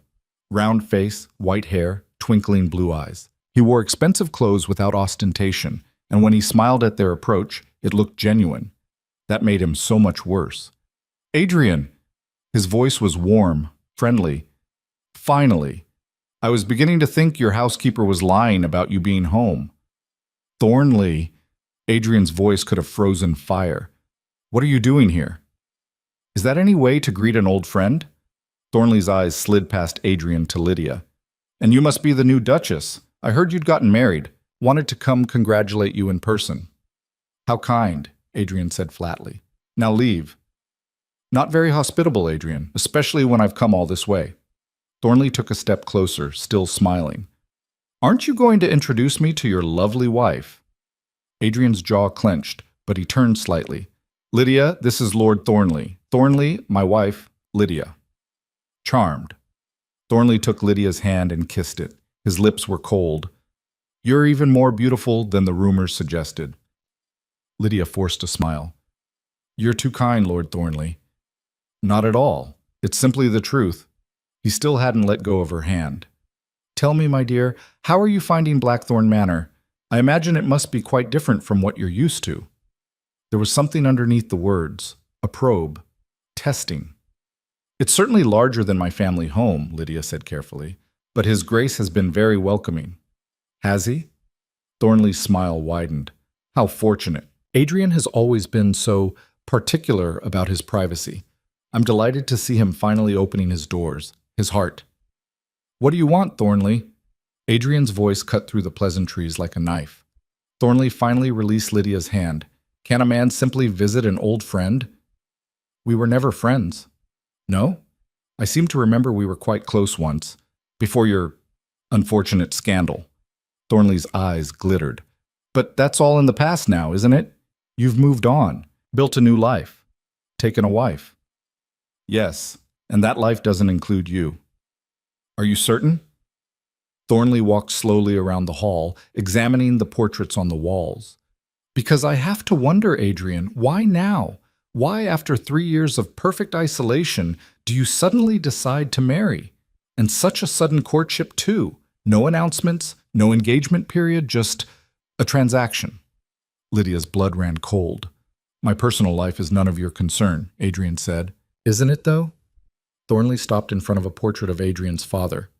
"You see, I've always kept an eye on you, making sure you were settling in, adjusting to your new circumstances. And you were doing so well. So quiet. So contained." He turned back to face them. "Then suddenly, this marriage, this change in pattern, it made me curious. Curiosity isn't reason to invade someone's home." "Oh, I'm not invading, I'm visiting." Thornley's smile never wavered. "And while I'm here, I thought I might ask your lovely wife a few questions. Get to know her. Understand what kind of woman could coax my dear friend out of hiding." "She's not answering your questions." "That seems rather controlling, Adrian. Surely your wife can speak for herself." Thornley looked at Lydia. "Tell me, my dear, what attracted you to the Duke? Was it his charm, his reputation, or perhaps," his eyes gleamed, "his money?" The insult hung in the air. Lydia felt Adrian tense beside her, ready to explode, but she touched his arm lightly, stepped forward. "The money certainly didn't hurt," she said, keeping her voice light, slightly embarrassed. "My family was in difficult circumstances. His Grace offered security. I accepted." "How refreshingly honest." Thornley looked delighted. "No pretense of love? No romantic fiction?" "I barely know him, Lord Thornley. We've been married less than a day." She let herself flush slightly. "Perhaps love will come in time, or perhaps we'll simply learn to tolerate each other. Either way, it's a better situation than I had before." "A practical woman. How rare." Thornley studied her like she was a bug under glass. "And you're not concerned about his history? The scandal? The rumors?" "Should I be?" "Most women would be terrified to marry a man with Adrian's reputation." Lydia shrugged. "Most women weren't facing debtor's prison. The rumors don't matter much when the alternative is destitution. It was the right answer. She could see it in the way Thornley's smile relaxed slightly, the way his attention shifted away from her back to Adrian. "Well," he said, "she's certainly practical. I can see why you chose her." "Are we finished?" Adrian's voice was granite. "Almost." Thornley walked closer again until he was standing directly in front of Adrian. "I came here to deliver a message, a friendly warning, if you will." "I don't want your warnings." "Nevertheless, you'll hear this one." Thornley's voice dropped, all pretense of friendliness vanishing. "The vote is in 6 weeks. I will win that seat. I will continue my work, and anyone who tries to interfere, anyone at all, will regret it." "Is that a threat?" "It's a promise." Thornley glanced at Lydia again. "Beautiful wife you have, Adrian. It would be such a shame if anything happened to her. Accidents can be so tragic, can't they?" Adrian moved so fast Lydia barely saw it. One moment he was standing still, the next he had Thornley by the throat, slamming him back against the wall. The 6 men surged forward, but Thornley raised a hand, stopping them. "Careful, Adrian," he wheezed. "You're proving my point. If you touch her," Adrian's voice was death itself, "if you so much as look at her wrong, I will end you, slowly, painfully, in ways that will make you beg for the mercy of a quick death." "There it is." Despite the hand on his throat, Thornley smiled. The real Adrian Blackthorne. "Not so broken after all, are you?" Adrian released him, stepping back. His hands were shaking. Thornley straightened his collar, still smiling. "Thank you for confirming my suspicions. I thought perhaps this marriage meant something, that you were planning something, and now I know for certain." "Get out of my house." "Gladly." Thornley walked toward the door, his men falling in behind him. But he paused at the threshold, looking back. 6 weeks, Adrian. Then this is over. One way or another. He left, the door closing behind him with a final sounding thud. The silence that followed was deafening. Lydia watched Adrian, saw him fighting for control, saw the moment his hands stopped shaking and his face went cold again. "That," he said quietly, "is what we're fighting." Lydia's own hands were trembling now, the adrenaline catching up with her. "He threatened me. He threatened both of us." Adrian turned to Mrs. Thorne, who'd been watching from the stairs. "Double the guards. No one gets in without my explicit permission. And send word to Marcus. Tell him to move Fletcher's daughter tonight. Tomorrow might be too late." "Yes, Your Grace." Mrs. Thorne disappeared. Adrian looked at Lydia, really looked at her. "You should leave. Now. While you still can. I'll arrange everything, money, papers, safe passage. You can disappear before Thornley realizes you're gone." "No." "Lydia, you saw what he is, what he's capable of. This isn't a game. I know it's not a game." Her voice was steady despite the fear coursing through her. "And I'm not leaving. We had a deal, remember? Partners. Partners don't let each other walk into death traps." "Then stop trying to walk into this one alone." She moved closer to him. "He's scared. Did you see it? Under all that smiling and threatening, he's actually scared. Because he knows you're close to something. Close enough to make him break pattern and come here." Adrian shook his head. "Or he came here to make sure I knew he was watching, to show me he could reach me, reach you, whenever he wanted." "Maybe both." Lydia thought about Thornley's eyes, the way they'd assessed her, dismissed her. "But I gave him what he wanted, the simple wife who married for money. He thinks I'm harmless.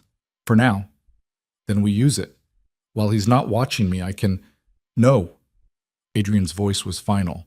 "No risks, no improvising. You stay here, where it's safe, and let me handle—" A crash from upstairs cut him off. They both froze. Then came the screaming. Adrian ran, taking the stairs 3 at a time. Lydia followed, her heart in her throat. The sound was coming from the east wing, from her rooms. They burst through the door to find Mary, the maid who'd supposedly run off, standing in the center of the bedroom, covered in blood, holding a knife. "I'm sorry," she was sobbing. "I'm sorry. I'm sorry. I didn't want to, but he said he'd kill my mother. He said—" She lunged, not at Adrian, at Lydia. At Lydia. Adrian moved like lightning, throwing himself between them. The knife caught him across the forearm instead of Lydia's chest, slicing deep. Blood sprayed across the pale carpet. Mary screamed again and dropped the knife, stumbling backward. No, no, no, I wasn't supposed to hurt him, just her, just... Adrian kicked the knife away and grabbed Mary by the shoulders, slamming her against the wall. Who sent you? Was it Thornley? He said it would be quick. Mary was sobbing so hard she could barely speak. He said you'd just find her dead and think it was suicide because she couldn't handle being married to you, and he'd send money for my mother's medicine, real medicine, and... How much did he pay you? Lydia heard herself ask. Her voice sounded distant, like it was coming from underwater. 50 pounds, and the promise of more once it was done. Mary's face crumpled. My mother is dying, really dying. I didn't lie about that part, and I couldn't afford the treatment she needs. And when that man came to me in the village and said all I had to do was, enough! Adrian's voice cut through her babbling. He was still holding his wounded arm, blood seeping between his fingers. Mrs. Thorne! The housekeeper appeared in the doorway, took in the scene with one sharp glance, and immediately started barking orders. Thomas, William, get in here now! The two men appeared within seconds. Thomas grabbed Mary, who'd gone limp and unresisting. William looked at Adrian's arm and went pale. It's not deep, Adrian said, though the blood suggested otherwise. Lock her in the cellar. I'll deal with her later. Should I send for the magistrate? Mrs. Thorne asked. No. Adrian's jaw clenched. Not yet. First I want to know everything she knows. Every detail. Every name. He looked at Mary, who was crying silently now. If you cooperate, I'll help your mother. Get her the treatment she needs. If you don't, I'll tell you everything, Mary whispered. I swear. Just please help her. Thomas dragged her out. William followed, looking shaken. Mrs. Thorne turned to Lydia. Your Grace, are you hurt? Lydia looked down at herself. There was blood on her dress, Adrian's blood, but she was untouched. No, I'm fine. You're in shock, Mrs. Thorne said, not unkindly. Sit down before you fall down. Lydia sat, or maybe her legs just gave out. Hard to tell. Adrian was already moving, wrapping his arm in a strip torn from the bedsheet. The cut was long, but not deep.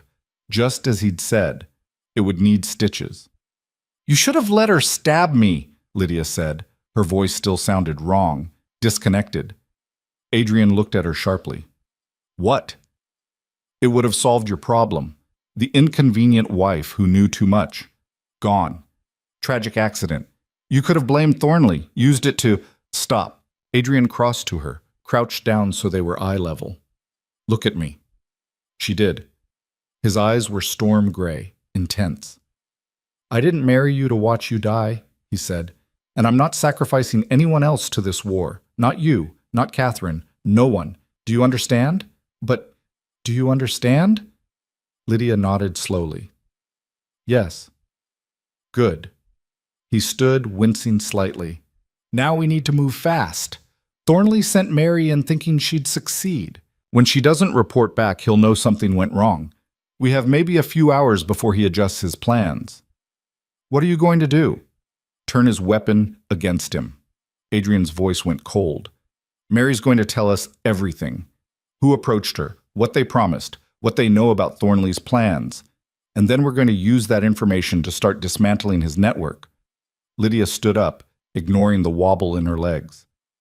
I want to be there. When you question her. Lydia, She tried to kill me. I think I've earned the right to hear why.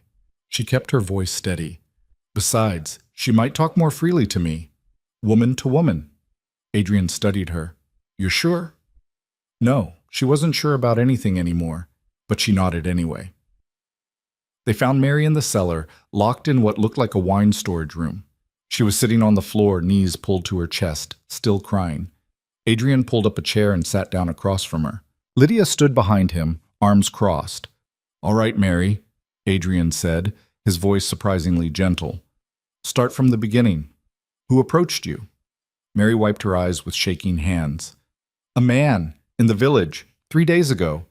I'd gone to pick up supplies for Mrs. Thorne and he was waiting outside the shop. Describe him. Tall, maybe 40, brown hair going gray, expensive clothes, but nothing flashy. He had kind eyes. Mary laughed, wet and bitter. I thought he was kind, stupid. Did he give you a name? Fletcher. Lydia felt Adrian tense. The same Fletcher who kept Thornley's books, the man they'd been planning to approach. What did Fletcher say to you? He said he knew about my mother, about her illness, said he could help, that his employer was generous to people in need. All I had to do was get myself hired at Blackthorn Manor and wait for instructions. And you believed him? He showed me money, real money, £50 just for getting hired, another 100 once the job was done. Mary's voice cracked. My mother has consumption. The doctor says she has maybe 3 months without treatment. With the right medicine, she could live years. What was I supposed to do? Not murder someone, Lydia said quietly. Mary flinched. I know, but he made it sound so simple. Said you were just some girl who'd married for money. That you didn't matter. That no one would miss you. The words stung more than they should have. Did Fletcher tell you why Thornley wanted me dead? Lydia asked. Not Thornley, he never said that name. Mary looked up at Adrian. He said it was about you. That you were dangerous. That you'd hurt people before and you'd do it again if someone didn't stop you. He made it sound like I'd be protecting people, stopping a monster. And the new Duchess was just collateral damage, Adrian said flatly. I didn't think about it. I needed the money. I needed to save my mother. Fresh tears started falling. I'm sorry. I'm so sorry. Adrian stood up, paced to the far wall. What were you supposed to do after you killed her? Make it look like suicide. Leave a note saying she couldn't handle being married to the broken Duke, that she'd rather die than live in this place. Mary's voice went hollow. There was a script. Fletcher made me memorize it. The note was supposed to say you'd been cruel to her, violent, that she was afraid. One more nail in my coffin, Adrian said softly. I'm sorry. Stop apologizing. It doesn't help. He turned back to her. Did Fletcher say anything else? Any other names? Any other plans? Mary shook her head. Just that if this worked, there might be more jobs, more money. He said his employer liked to have reliable people. How were you supposed to contact him after? There's a posting house in the village. I was supposed to leave a message there marked for Mr. Smith. He'd collect it and send payment. Adrian nodded slowly. All right, here's what's going to happen. You're going to write that message. You're going to tell Fletcher, tell Smith, that the job is done, that the Duchess is dead and it looks exactly like suicide. Can you do that? Mary nodded quickly. Yes. Yes, of course. And in return, I'm going to send my personal physician to your mother. He'll provide treatment, whatever she needs, free of charge. Mary's eyes went wide. Why would you, after what Because Thornley used you, made you a weapon, and I'm not going to punish someone for being desperate. Adrian's voice hardened. But if you betray me again, if you tell anyone about this conversation, I will make sure your mother never gets another dose of medicine as long as she lives. Am I clear? Crystal clear, Your Grace. Good. Mrs. Thorne will bring you paper and ink. Write the message. Make it convincing. He headed for the door, then paused. And Mary? Thank you for telling the truth. She started crying again. Outside the cellar, Lydia touched Adrian's arm, the uninjured one. That was kind. What you're doing for her mother. It's strategic. Now we have someone on the inside, someone Thornley thinks is his. It's still kind. Adrian didn't answer, just kept walking. They went back to his study where Marcus and William were already waiting. William had a medical bag open on the desk. Let me see that arm, he said. Adrian sat down and unwrapped the makeshift bandage. The cut was still bleeding sluggishly. William cleaned it with something that made Adrian hiss, then started stitching. Mary talked? Marcus asked. Fletcher recruited her. Thornley's been planning this for at least 3 days. Adrian's jaw clenched as William worked. He moved fast, almost too fast. Because he knows we're close to something, Lydia said. She was pacing now, too much energy to sit still. He wouldn't risk direct action unless he was worried. Or unless he's preparing for the end game. Marcus pulled out a map of London. I have news. Fletcher's daughter. We got her out. She's safe in Edinburgh with my cousin. But there's more. What? Before we moved her, she told us something. Her father's been acting strange lately, nervous, drinking more than usual. She thinks he's scared of something. Adrian looked up sharply. Scared of what? She didn't know, but she said he's been burning papers. Documents from his office. Every night for the past week, he comes home and burns things in the fireplace. He's destroying evidence, Lydia said, getting rid of anything that could tie him to Thornley. Or getting ready to run, Marcus tapped the map. If Fletcher thinks Thornley's going down, he might be preparing to disappear. Then we need to move now, tonight. Adrian stood up, ignoring William's protest as the stitches pulled. Before Fletcher realizes his daughter is gone, before Thornley knows Mary failed, we have maybe 12 hours where we still have the advantage. Move how? William asked, tying off the final stitch. Adrian looked at Lydia. How good are you at forgery? She blinked. Excuse me?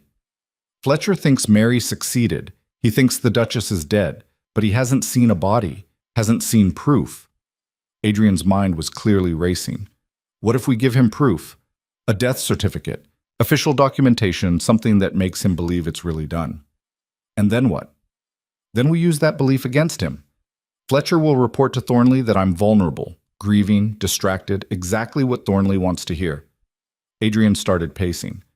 And while they're celebrating, we approach Fletcher. Tell him we know about his daughter, that we have proof of his involvement in murder. Give him a choice, testify against Thornley or hang for conspiracy. Marcus was nodding slowly. It could work if we move fast enough. I can forge a death certificate, Lydia said. My father's creditors required so much documentation, I got good at creative paperwork. Adrian almost smiled. Of course you did. But we need more than just a certificate. We need a story, details. She was thinking out loud now. How did I die? When? Who found the body? Mrs. Thorne found you this morning, in your rooms. You'd taken laudanum. There was a note. William was getting into it now. The note said you couldn't bear the shame of the marriage, that you'd made a terrible mistake. Perfect. Exactly what Thornley would expect. Adrian pulled out paper and ink. Lydia, write the note. Make it desperate. Tragic. The kind of thing a young woman in over her head would write. And the death certificate? I'll handle that. I still have contacts in the village. People who remember me before the scandal. He was already writing names. Doctor, Morrison owes my family. He'll sign whatever I give him. This is insane, Marcus said. But he was smiling. Absolutely insane. It's brilliant, Lydia corrected. She sat down at the desk and started writing. The note came easily, too easily. Maybe because part of her understood that desperation, that trapped feeling. I cannot do this. I thought I was strong enough, but I was wrong.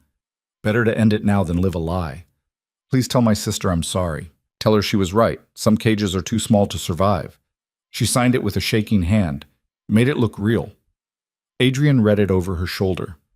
That's disturbingly good. Thank you. It's a compliment, trust me. He took the note and the forged certificate. All right, Marcus, you take these to the posting house. Make sure Fletcher's people see them. Let rumors start spreading. What about the actual body? William asked. Thornley will want proof eventually. Oh, we'll deal with that when we have to. Right now, speed matters more than perfection. Adrian looked at each of them in turn. This is it. Once we start this, we're committed. Thornley will retaliate when he figures out we've played him. Are we all ready for that? I've been ready for 3 years, Marcus said. William nodded. Whatever it takes. They both looked at Lydia. She thought about Mary's knife, about Thornley's cold smile, about Catherine's photograph and all the other people Thornley had destroyed. Let's burn his world down, she said. Adrian's expression shifted. For the first time since she'd met him, he looked truly alive. Then we move. Now. The next 12 hours were chaos. Marcus took the forged documents to the village and made sure they reached Fletcher's people. Dr. Morrison came to the manor, looked at the evidence Lydia had prepared, and signed the death certificate without asking questions. Mrs. Thorne spread word among the servants that the new Duchess had died tragically, creating a paper trail of grief, and Lydia stayed hidden in Adrian's study, officially dead. It was strange being erased, hearing people walk past the door talking about her in past tense, hearing Mrs. Thorne tell a delivery boy that her grace passed in the night, poor thing, couldn't handle the isolation. By nightfall, the story had spread through the village and beyond. Lydia Harrow, Duchess of Blackthorn, dead by her own hand after less than 2 days of marriage. Thornley will hear about it within hours, Adrian said, reading a message that had just arrived. His people are already sniffing around, trying to confirm. Will he believe it? He'll want to. It fits his narrative perfectly. Adrian set down the message. The question is whether Fletcher will believe it enough to let his guard down. The answer came just after midnight. A knock at the door. Marcus entered, grinning like a wolf. Fletcher took the bait. He's celebrating at his club in London, getting drunk, telling people about his perfect plan. Arrogant, William muttered. Useful, Adrian corrected. How drunk is he? Drunk enough to be indiscreet, not drunk enough to be useless. Marcus pulled out a letter. And there's more. I sent word to him, anonymous, told him we have his daughter, that if he wants to see her alive again, he needs to meet us, tomorrow night, at the old Hartley warehouse on the docks. Will he come? He'll come. He's terrified. His daughter is the only thing in the world he actually cares about. Adrian nodded slowly. Then we have one shot at this. If he runs, if he warns Thornley, we lose everything. So we don't give him the chance to run. Lydia stood up from where she'd been sitting in the corner. What do you need me to do? Adrian looked at her. Officially, stay dead. If Thornley sees you alive, Keach, then he knows we played him. I understand. She crossed her arms. But I'm not staying locked in this study while you risk everything. There has to be something I can do. Marcus and William exchanged glances. Actually, Marcus said slowly, there might be.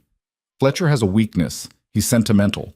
Keeps portraits of his daughter everywhere, letters she's written him. He's emotional about family. So maybe he needs to hear from someone who understands that, someone who can appeal to his fear for his daughter. Marcus looked at Lydia, someone like a mother or a wife. Lydia understood immediately. You want me to talk to him, to convince him to turn. It's risky, Adrian said immediately. If he realizes who you are, he won't. He's never seen me. As far as he knows, I'm dead. Lydia was already working through it. I could wear a veil, claim to be someone from your organization, someone who's helping protect his daughter. And if he gets suspicious, then I improvise. She met Adrian's eyes. You told me to follow your lead. I am. This is the best play we have.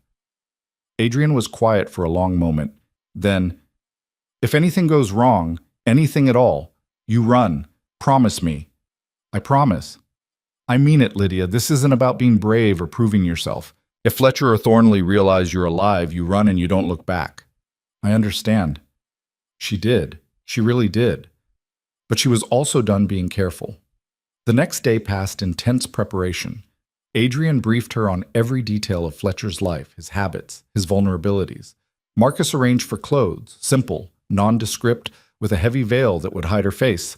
William prepared weapons, just in case. And Lydia practiced. Practiced her cover story. Practiced staying calm under pressure. Practiced being someone other than herself. By the time evening came, she was ready, or as ready as she'd ever be. They took a closed carriage to London, arriving at the warehouse just after dark.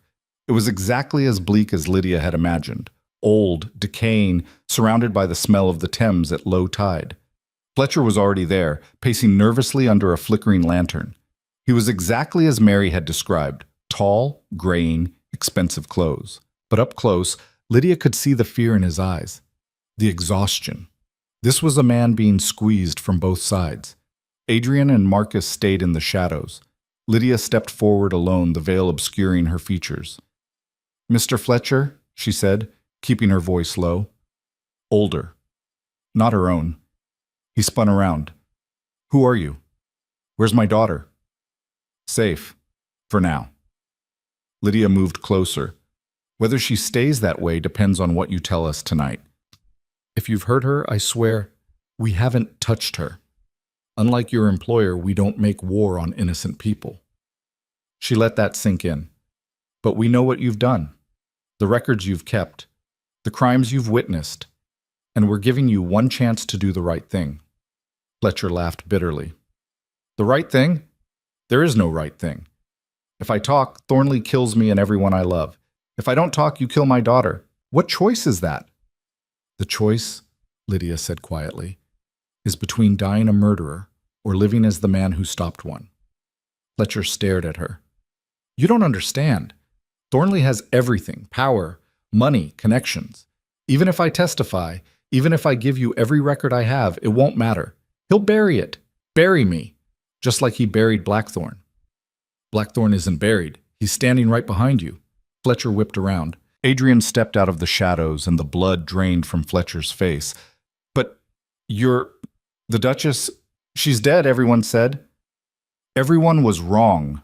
Adrian's voice was cold. My wife is alive. Your assassination attempt failed, and now you're going to tell us everything, or I'm going to make you wish Mary's knife had found its mark in you instead. Fletcher stumbled backward. This is a trap. You're going to kill me either way. If I wanted you dead, you'd be dead already. Adrian pulled out a folder. This is a contract. You testify against Thornley. You provide documents, testimony, whatever we need to build a case. In exchange, we protect your daughter, give you both new identities, a chance to start over somewhere Thornley can't reach. You expect me to believe that? I expect you to look at your options and choose survival. Adrian's expression didn't change. You've spent 15 years watching Thornley destroy people, watching him kill Catherine, watching him terrorize anyone who got too close. You're tired of it. I can see it in your eyes. Fletcher's hands were shaking. Even if I wanted to help you, and I'm not saying I do, what makes you think it would work? Thornley's untouchable. He was untouchable, Lydia said, stepping forward again. But that was before he tried to kill a duchess, before he got sloppy. Desperate. He's making mistakes now, big ones. And you think you can exploit that? I think, Adrian said, that every empire has a foundation, and Thornley's foundation is fear. People like you, too scared to speak up, too scared to fight back. But what happens when one person breaks the silence? When one person stands up and says, enough? Fletcher was quiet for a long moment. Then, others follow. Exactly. Adrian extended the folder. Be the first. Start the avalanche. Let us help you. Fletcher looked at the folder like it might bite him. If I do this, if I testify, he'll come for me. He won't stop until I'm dead. Then we make sure you disappear before he can. Marcus stepped forward now, adding his voice. I have resources, safe houses, people who owe me favors. Your daughter is already in Edinburgh under a false name. We can have you there by tomorrow and on a ship to America by the end of the week. America? New York, Boston, somewhere he can't reach. Marcus pulled out papers. New identity, new life. Enough money to start over. All you have to do is give us what we need first. Fletcher's resistance was crumbling. Lydia could see it happening. The moment fear shifted from Thornley to hope for escape. What do you need? He asked quietly. Everything, every document, every transaction, every name in Thornley's network. Adrian's voice was relentless. Every bribe, every blackmail scheme, every threat. I want 15 years of crimes laid out so clearly that even his allies can't ignore it. That's a lot of material. Can you get it? Fletcher nodded slowly. Most of it's in Thornley's London house, in his study. There's a safe behind the portrait of his father. I have the combination. Can you get to it without him knowing? He's at his country estate this week, preparing for the vote. The London house is empty except for basic staff. Fletcher was talking faster now, commitment setting in. I could get in, copy everything, be gone before anyone noticed. Then do it, tomorrow night. Adrian pulled out a slip of paper with an address. Bring everything here. We'll have people waiting to move you immediately after. Fletcher took the paper with shaking hands. And my daughter, you swear she's safe? Lydia pulled out a letter.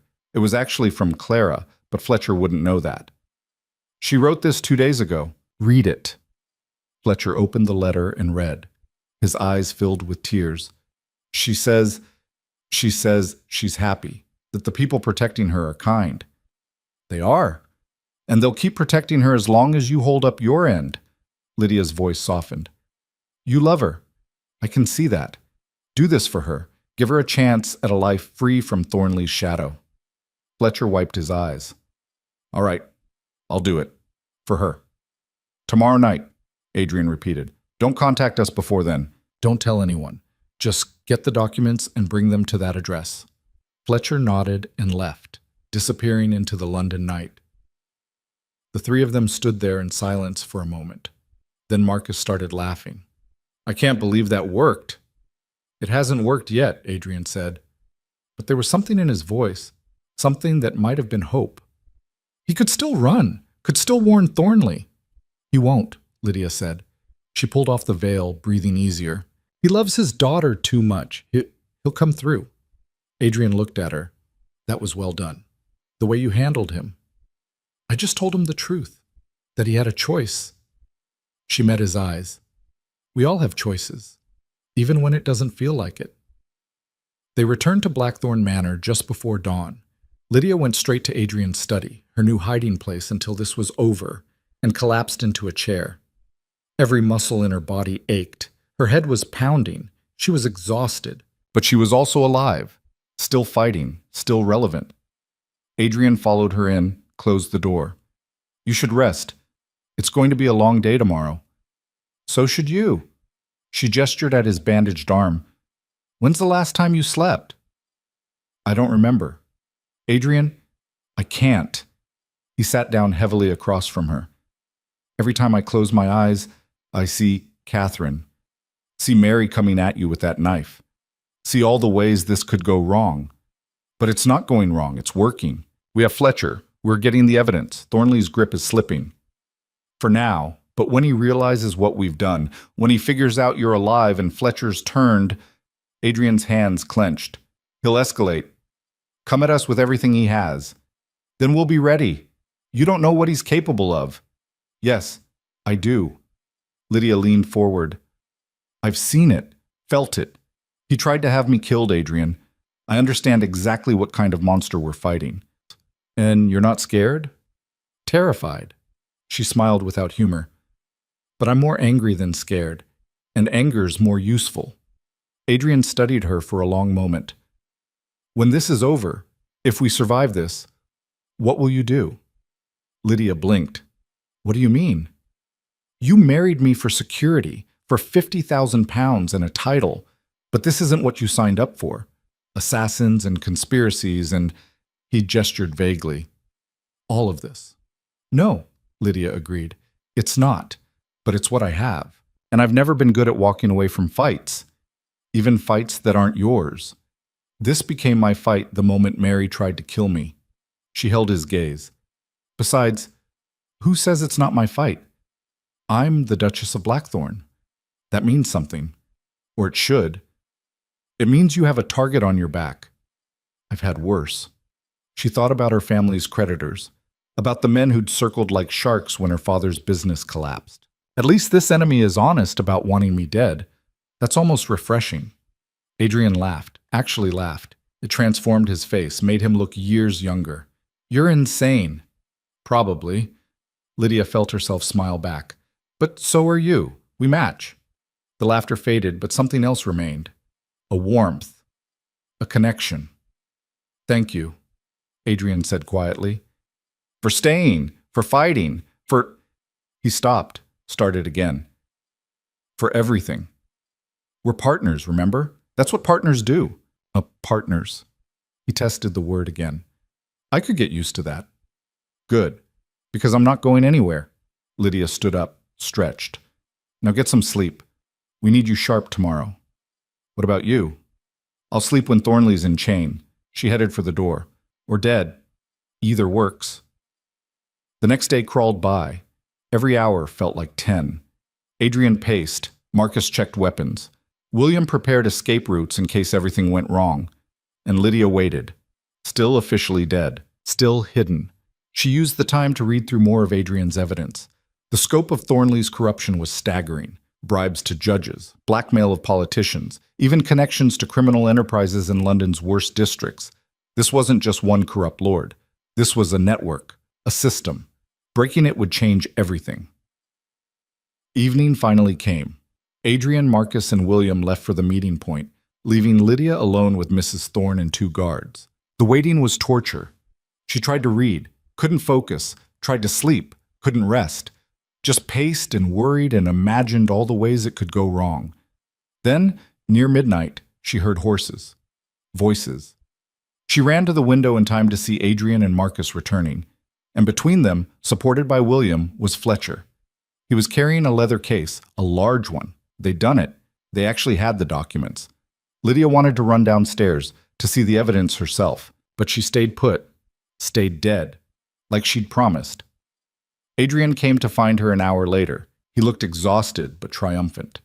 "We have it," he said. "Everything.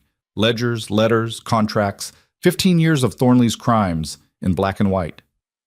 "Is it enough?" "It's enough to destroy him 10 times over." Adrian set down a folder. Fletcher was thorough, meticulous. He knew this day might come, so he'd been keeping copies of everything. His own insurance policy. Where is he now? On his way to Scotland with William. They'll reunite him with his daughter, then put them both on a ship. Adrian sat down. He's free. Really free. And we're ready to move against Thornley. Almost. Marcus is already reaching out to Parliament members we think might listen, people who've been hurt by Thornley's network, building a coalition. Adrian looked at her. This is really happening. We're really going to do this. Were you doubting? Every second. But now, he pulled out one specific document. Look at this. Lydia took it. It was a letter, written in Thornley's own hand. Catherine was becoming a problem.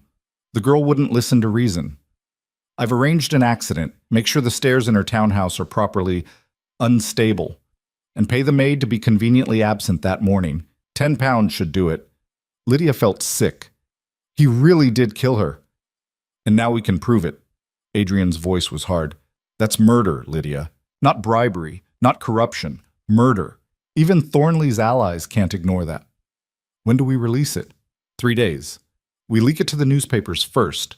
Let the public start demanding answers. Then we present the full evidence to Parliament. Adrian's hands were shaking slightly. It'll be chaos. Thornley will fight back. But with Fletcher's testimony and these documents, we win, Lydia finished. We actually win. Adrian nodded. We actually might. For the first time in 3 years, he looked like he believed it. For the first time in 3 years, he looked like he believed it. But belief and reality were different things, and Lydia knew it. The evidence sat in locked boxes in Adrian's study, damning and undeniable.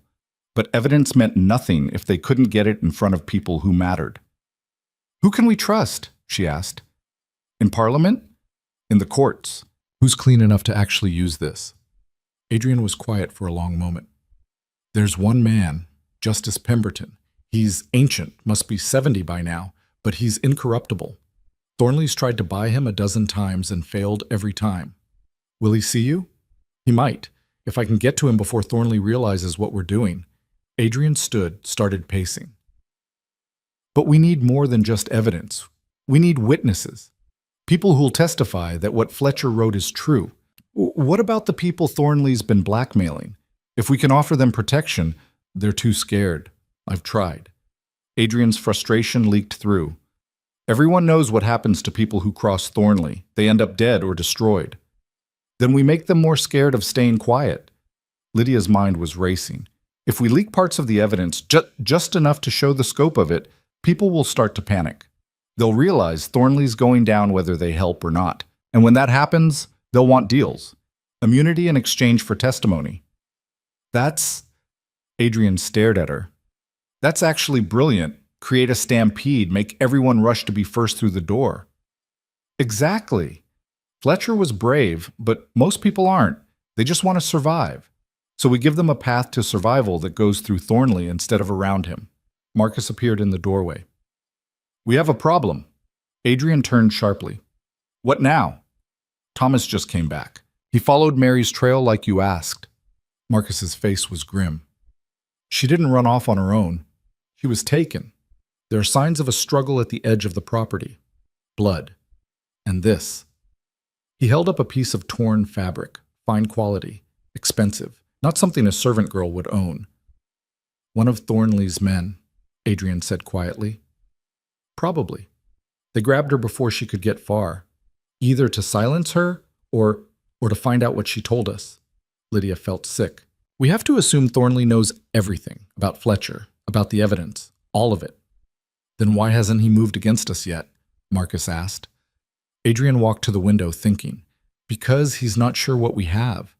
Mary might not have known all the details, so he's watching, waiting to see what we do next. Which means our next move has to count. Lydia joined him at the window. We can't just leak evidence. We need to go public, all at once. Hit him so hard and so fast he can't respond. The newspapers, Marcus said. If we give the story to multiple papers simultaneously, Thornley controls half the editors in London, Adrian interrupted, but not all of them. Lydia was thinking of her father's collapse, how the scandal had spread. Newspapers compete.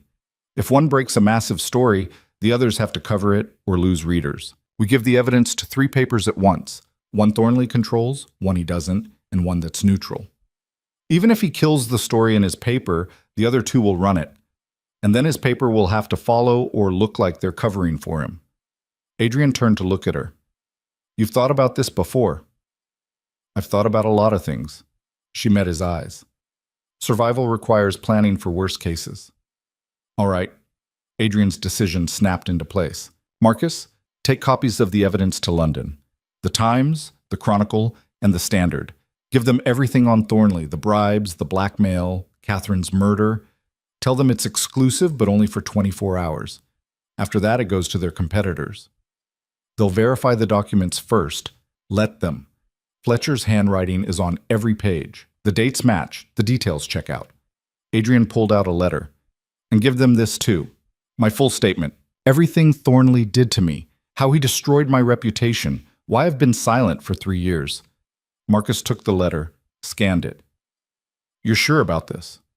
Once you go public, there's no taking it back. I've been hiding long enough. Adrian's voice was steel. It's time the truth came out. All of it. Marcus nodded and left. Lydia and Adrian stood in the study, listening to the house settle around them. Somewhere outside, the sun was rising. A new day. Maybe the last peaceful one they'd have for a while. What happens now? Lydia asked. Now we wait. The story will break tomorrow morning. By noon, all of London will be talking about it. By evening, Thornley will be scrambling to contain the damage. Adrian looked at her. And by midnight, he'll be coming for us with everything he has. Good. Adrian raised an eyebrow. Good? If he comes here, we know where he is. We can control the battlefield. Lydia walked to his desk, started organizing the remaining documents. How many men do we have? 6 reliable ones. Thomas, William, Marcus when he gets back. 3 others who owe me favors. Against how many of Thornley's? Dozens. Maybe more. Adrian didn't try to sugarcoat it. We're badly outnumbered. Then we don't fight fair. Lydia pulled out paper, started sketching the manor's layout. This place is a fortress. You said so yourself. We use that. Choke points. Narrow corridors. Places where numbers don't matter as much. Adrian watched her work. You're serious about this? About fighting? You think I came this far to roll over now? She looked up at him. I've been underestimated my whole life, dismissed, treated like I don't matter. I'm done with that. If Thornley wants a fight, he'll get one. You could still leave. It's not too late. Yes, it is. She set down the pen. It was too late the moment I signed that contract, the moment I walked into this house, maybe even the moment I was born into a world that treats women like commodities. Her voice hardened. I'm not running. Not from Thornley. Not from this. Not from you. Adrian stared at her like he was seeing her for the first time. When this is over, if we survive this, remind me to never underestimate you again. I will. She went back to the map. Now help me figure out how to turn your house into a trap. They spent the day preparing. Weapons were distributed, ammunition counted, escape routes planned. Mrs. Thorne evacuated the non-essential servants to the village, leaving only those willing to fight. William returned with supplies, gunpowder, more rifles, medical equipment. He looked grim. Thornley's already moving, he reported. Word spreading about Fletcher, about the evidence. His allies are panicking. Good, Adrian said. Panic makes people sloppy. It also makes them dangerous, Son.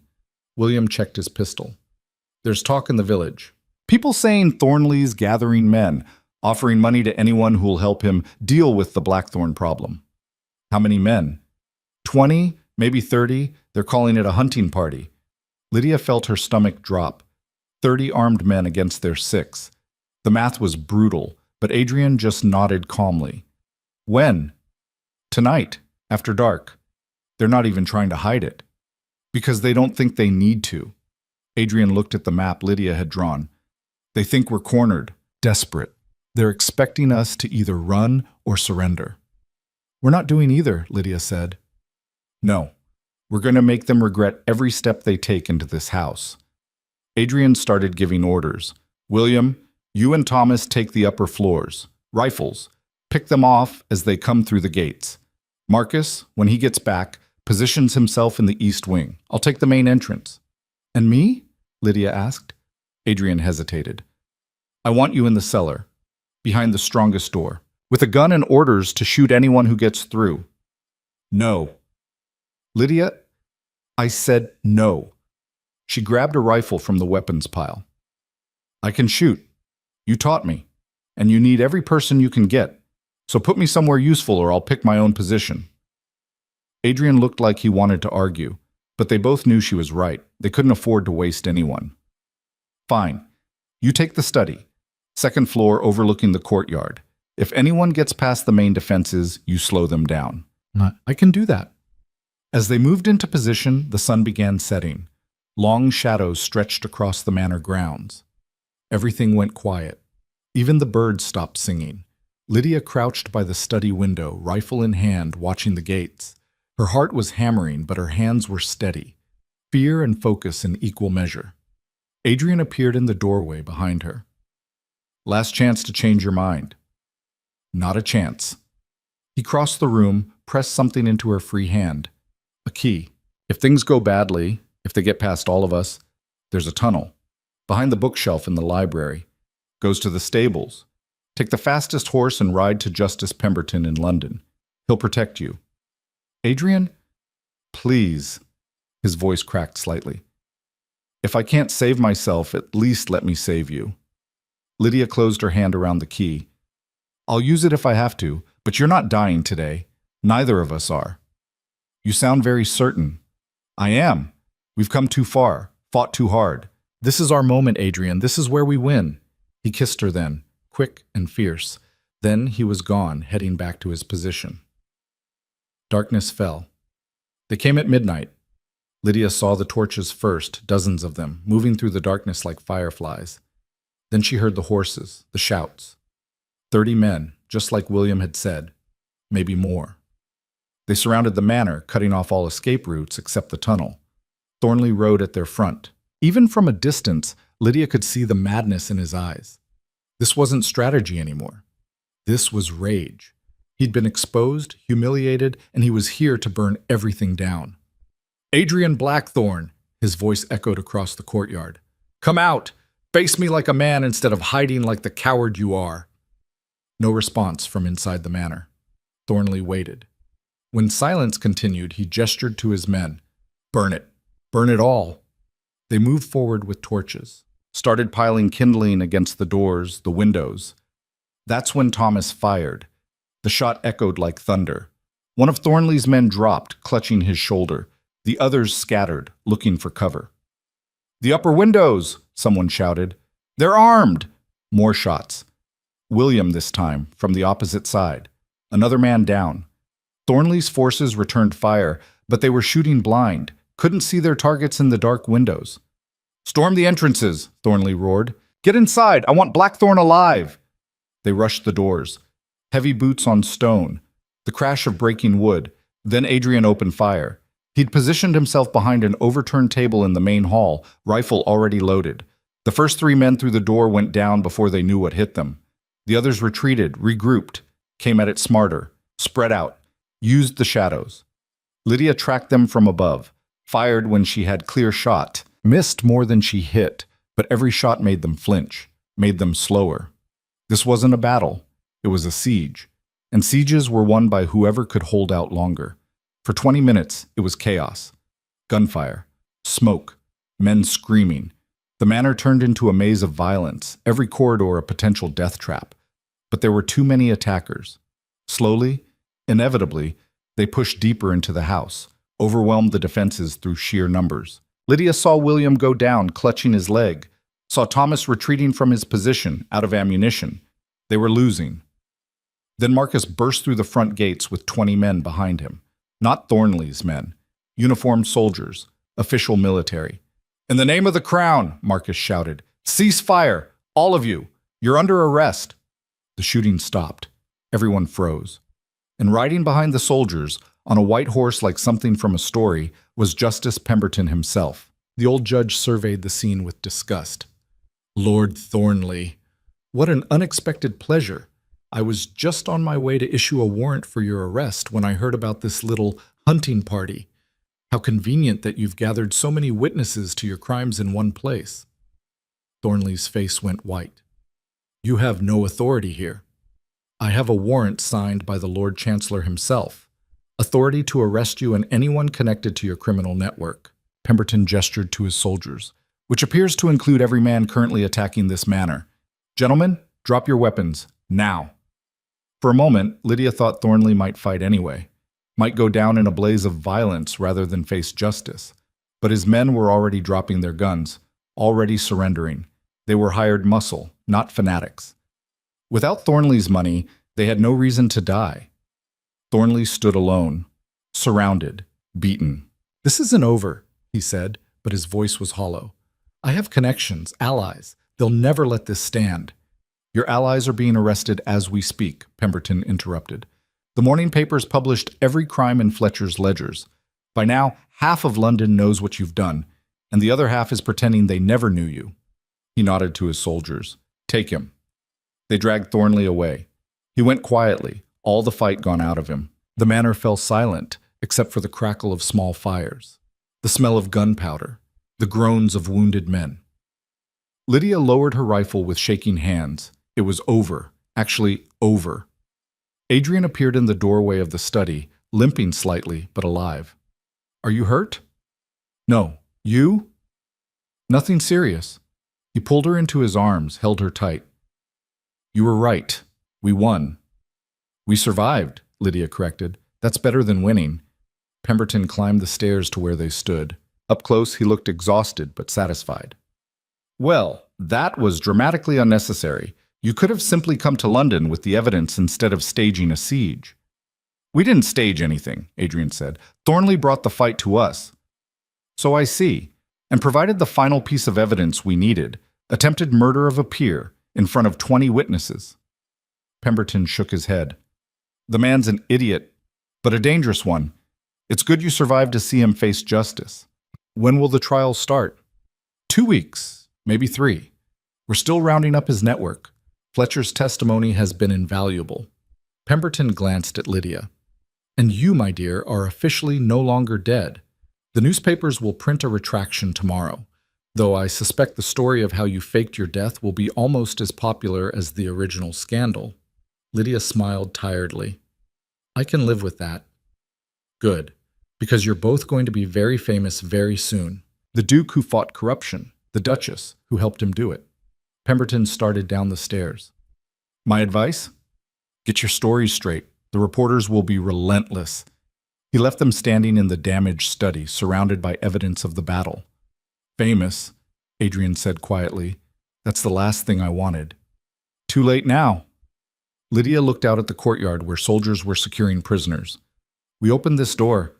We don't get to control what comes through it." "No, I suppose not." Adrian pulled her closer. "Are you ready for this?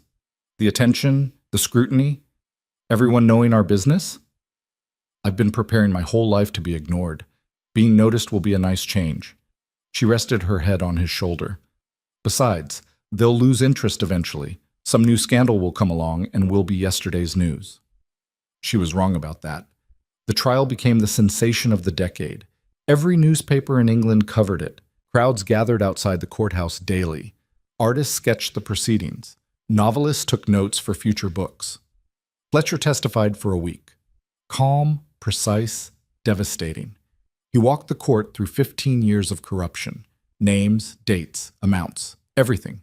Other witnesses followed. People Thornley had blackmailed. People he'd bribed. People who'd watched him destroy lives and stayed silent out of fear.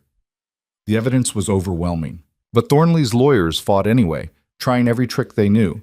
They tried to discredit Fletcher, called him a liar, a thief, a man who'd turned on his employer for money.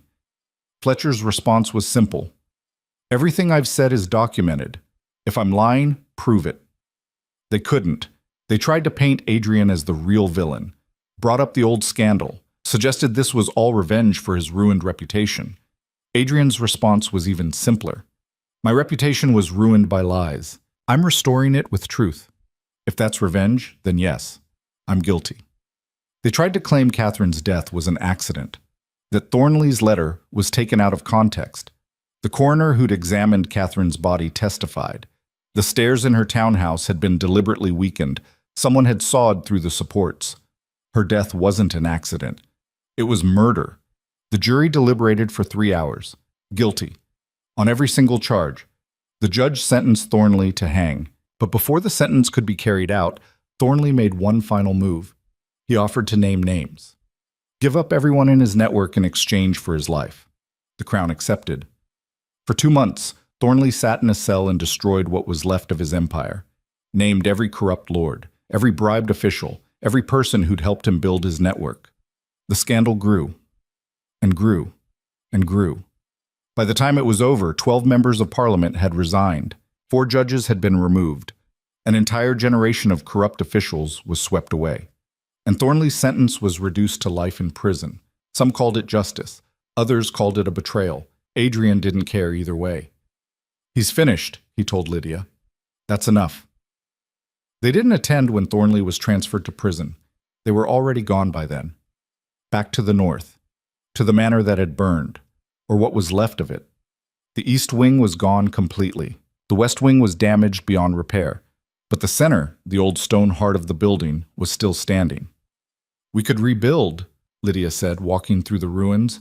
Make it what it should have been, what it could be. Or we could tear it all down, start fresh somewhere new. Adrian looked at the scorched walls. This place has too many ghosts. Everywhere has ghosts. The question is whether you let them haunt you or put them to rest. She was right, as usual. They rebuilt. But not as a grand manor, as something smaller, more human. The new Blackthorn house had 20 rooms instead of 200, gardens instead of grounds, windows that actually let in light, and a library, a huge one, where Adrian spent his days writing. He started with a memoir, the truth about what had happened, what Thornley had done, how close England had come to being ruled by corrupt men. The book became a bestseller, not because it was well written. Adrian would be the first to admit his prose was functional at best, but because it was true, real, a first-hand account of fighting back against impossible odds. Other books followed, about justice, about corruption, about the cost of silence. Adrian became the voice of reform, not because he wanted to be, but because someone had to be. Lydia's role was quieter, but just as important. She managed the estate, helped Adrian with his research, and started a school. Just a small one at first, for girls in the village who couldn't afford education otherwise. But word spread. Donations arrived. Within 3 years, Blackthorn School for Girls was educating 50 students. Clara was the first teacher they hired. Lydia's sister had flourished once given the chance. She was brilliant, patient, and refused to tolerate nonsense from anyone. You did this, Clara told Lydia one afternoon, watching their students debate philosophy. You made this possible. We did this, Lydia corrected. All of us. Everyone who refused to accept the world as it was. Their daughter was born in year 4. They named her Catherine, not to replace the woman who died, but to honor what her death had meant, what her memory had inspired. Catherine Blackthorn grew up surrounded by books and fierce women. She learned to read at 3, to argue at 5, to question everything at 7. She's going to be trouble, Adrian said, watching their daughter debate theology with one of the older students. Good, Lydia replied. The world needs more trouble, especially from women. 20 years after Thornley's arrest, Lydia and Adrian sat on the hill overlooking their rebuilt home. They were gray now, tired, but not broken. Do you ever think about it? Adrian asked. That day you signed the contract. If you'd known what was coming, would you still have done it? Lydia thought about the girl she'd been. Desperate, trapped, signing away her life for money she didn't even want. Yes, she said, because that contract saved more than just my family. It saved me, gave me a purpose, a partner, a chance to be more than just someone's daughter or someone's wife. You were always more than that. Maybe. But I didn't know it until I had to be. She took his hand. We made something good from something terrible. That matters. That's worth everything we went through. They sat in silence, watching the sun set over the school, over the life they'd built, over the future they'd made possible. In London, Parliament was still cleaning up the last remnants of Thornley's corruption. New laws were being passed, new oversight established.